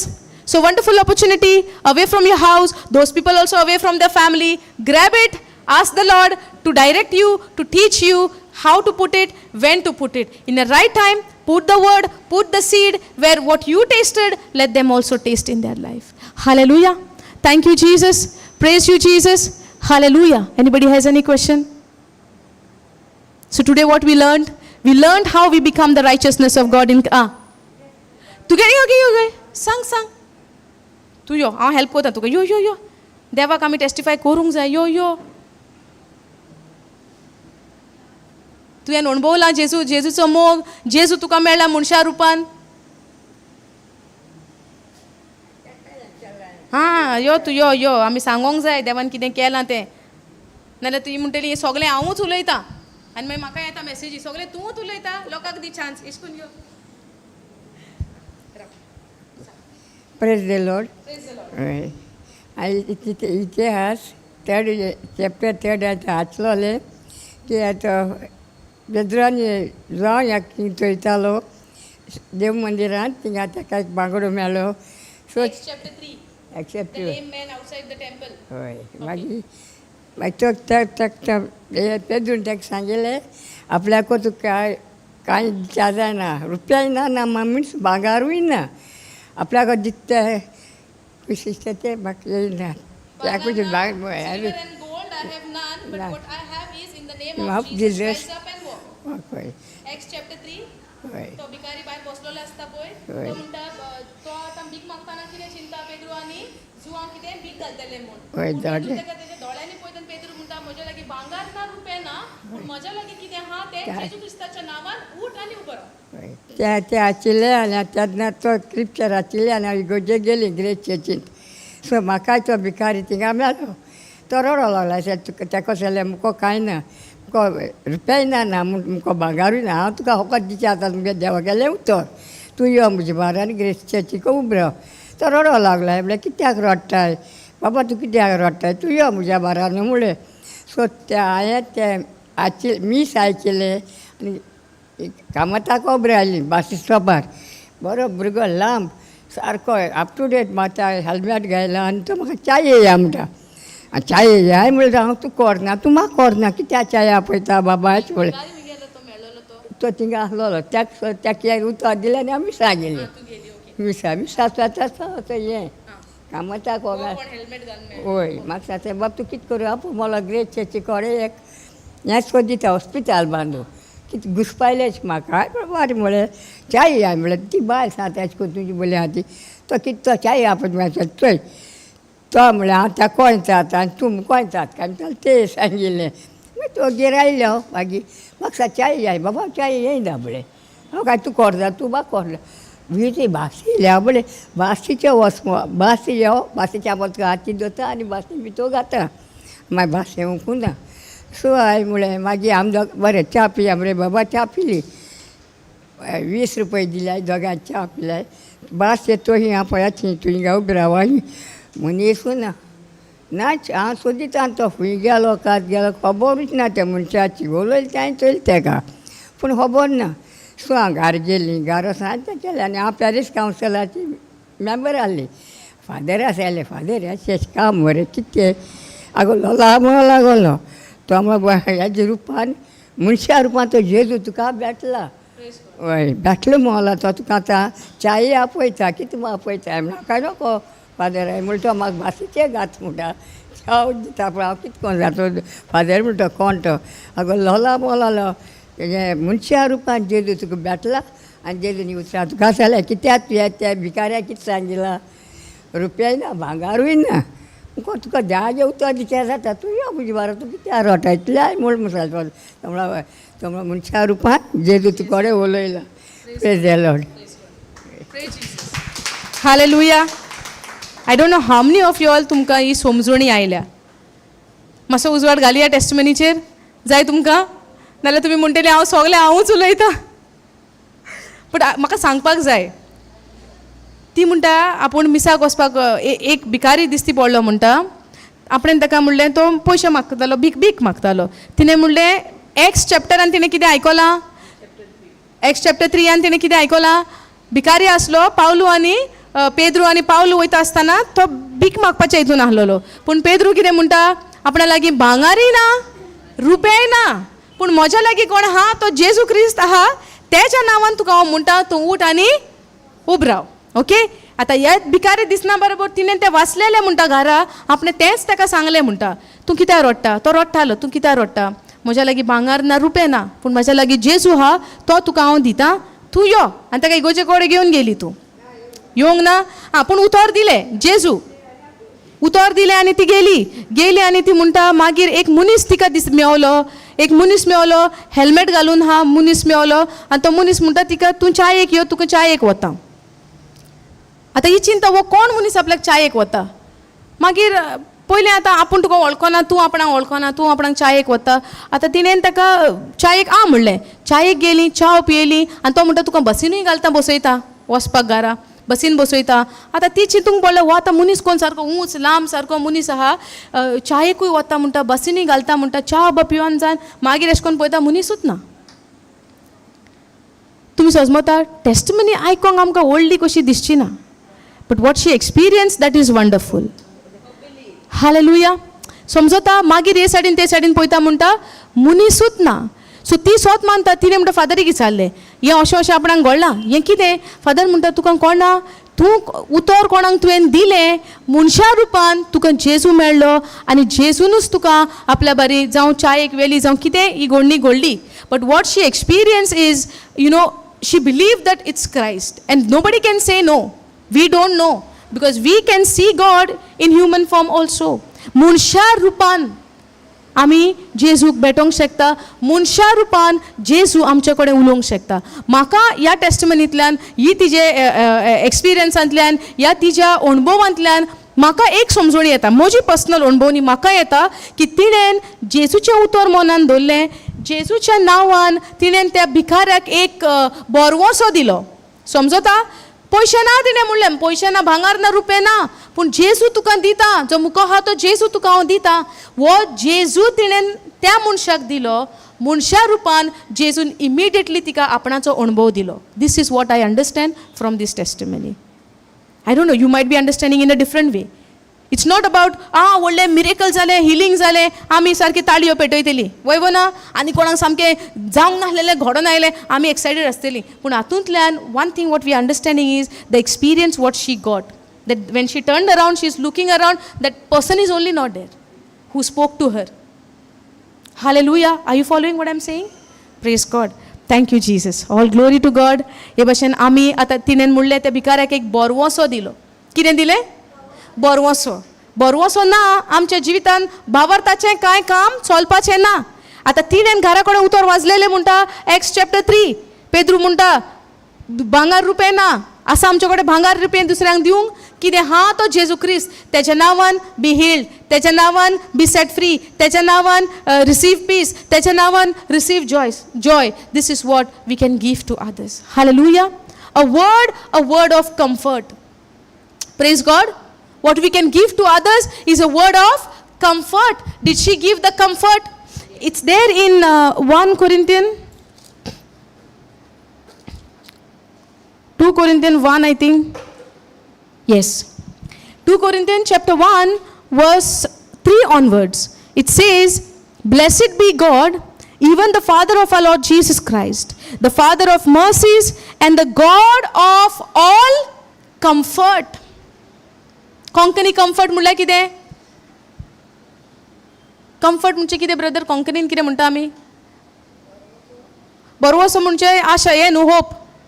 Comfort to kota in the midst of somebody's any kind of situation what you go through, you speak to people and you comfort them. Can we comfort anybody without Christ? We might comfort them. Time. Shanti is peace. Comfort. Okay. Now who comforted us in all our tribulation? What does Paul is saying? God is a God of all comfort, Father of mercies and the God of all comfort, who comforted us in all our tribulation. आमच्या कोश्टांनी, आमच्या त्रासांनी देव आमकां comfort कोत्ता म्हणटा. कोण म्हणटा हे? पावलू म्हणटा. समजता? Who comfort us in all our tribulation, that we may be able to comfort them which are in any trouble. If she would have never experienced the comfort what God has given her, she would have not be able to comfort that person whom he met on the way when she was going to church. Are you following? If she would have तिका तर समजणी नासली देवान जी तिका शांती हो तो comfort दिला तो तिने अणभवंक नासलो ताच्या उतरांतल्यान तिका त्या भिकाऱ्या कडेन जाप घालपाक जाता आसलेलें. Do you see that anybody can go and talk to the beggars? If you see them, we will just cross the way and go somewhere else. Yes or no? Have you seen people when they see the beggars, they will just cross the road and they go some other way? Yes or no? You need that boldness and guts by the power of the Holy Spirit to talk to those kind of people. Hallelujah. To put your feet into their shoes and understand what they go through. Praise God. That will not happen just like that. You need to have that journey with the Lord. To know that my Jesus even touched the lepers whose flesh mass potale. Gaya vas matalo. Tenka to Jesu atlaita. Toslo Jesu. Amka comfort kota. When you understand His comfort for you, then only you can go and comfort to those people who need comfort. And that is what Paul is saying. Who comfort us in all our tribulation, that we may be able to comfort them which are in any trouble by the comfort wherewith we ourselves are comforted of God. Hallelujah. God is a God of comfort. People does not need your money. People does not need your silver and gold. People does not need anything from you. What they need is the comfort, the word of comfort which you receive from your Father. Hallelujah. Thank you, Jesus. Praise you, Jesus. We should stop now, I think. Hallelujah. Praise God. Thank you, Jesus. Praise you, Jesus. Hallelujah. Anybody wants to ask anything? कितें विचारूंक सोदतात तुमी? बरे भशेन सजमली देवाक आर्गां वयवो ना पळय तोत्म्यांक आर्गां कित्याक तो आमकां समजयता, तो आमकां आदार दिता समजोणी घेवंक. Yes no? Praise God. Thank you Jesus. Okay, सगळीं आमी दोळे बंद करुया, सगळीं उबी रावया. Father, we thank you, we praise you, we glorify you, Lord. Lord Jesus, we thank you for your presence in this place. And I believe, Lord, that you have touched every heart. As we have heard this gospel, the gospel of grace, Lord, which is a power of God unto salvation. I believe, Lord, as this word was being preached today, I believe, Lord, that everyone has been touched by your word, that they have received your word. No matter what was the situation they are going through, Lord, you are the God of comfort who have comforted each one of them, Lord. They're not going here with that heavy burden, but all the burden they have casted unto you, Lord. Where you have given them that comfort, you have given them that rest, you have given them that freedom, Lord. That same freedom which is in you, in your truth. Father God, I thank you and I praise you, Lord. I worship you. I glorify your name. I worship you, Lord, for all the goodness what we have received through your Son Jesus Christ, through his sacrifice. Thank you for this wonderful nature, the righteous nature which you have given to each and every one of us. Help us, Lord, to live our life, the life in righteous nature, which is the life which we need to live by faith and not by sight. Help us, Lord, to believe in every unseen promises of yours, Lord, to declare it over our life, where we get to see everything in our life getting into manifestation. Father, we thank you, we praise you for your presence in this place, where your word says, where 2 or 3 are gathered, you are there in our midst. I believe, Lord, that you are in our midst, Lord, and help us to keep you in the midst of every situation of our life. Not to look into the situation and get into fear, but to look unto you, where you are in the midst of our life. You are there in the midst of our situation, Lord. Help us to remain focused on you. Help us to see you, Lord, to see your blood, which you shed on the cross, to give us forgiveness, to save us, to redeem us, Lord. Lord, we thank you and we praise you. We surrender our lives into your hand. I surrender these children of yours into your hand, who had come here by putting their faith into your word, where they come here with that hunger to know you more and more. No matter what the desire they have into their life, Lord, I declare and I confess it, that every desire what they have, let that desire to be changed into your desire, what you have for their life. Help them, Lord, help us to remain focused on you. Help us not to shift our focus from you. Lord, I thank you, I praise you.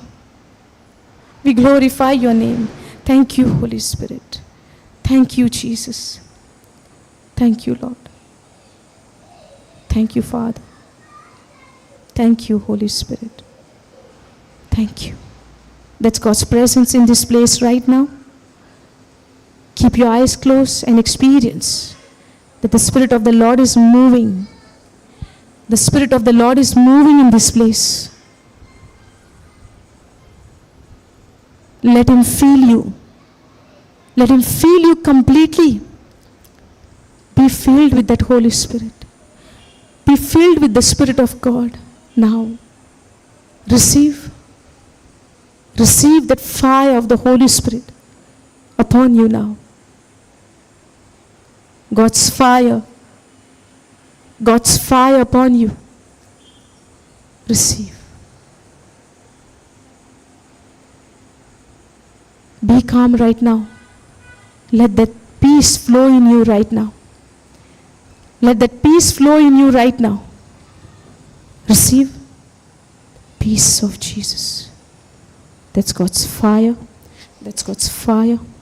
That's God's fire. Fire of the Holy Spirit. Fire of the Holy Spirit. Fire of the Holy Spirit. Receive. Receive. Receive. Receive. Fire. Fire. The peace of Jesus is flowing in your heart now. जेजूची शांती देवान येता तुझ्या काळजान, तुझ्या घराब्यान. जेजूची शांती तुझ्या घराब्यान. Receive. That's God's fire. Receive. Thank you, Jesus. Thank you, Holy Spirit. That's God's fire. That's God's fire. That's God's fire. Receive. Receive. Receive. Receive. Receive. Receive. Thank you, Jesus. Thank you, Holy Spirit. Thank you, Jesus. Fire of the Holy Spirit. Be filled. Be filled. Thank you, Jesus. Thank you, Jesus. Thank you, Jesus. Hallelujah. Thank you, Jesus. That's God's fire. Thank you, Jesus.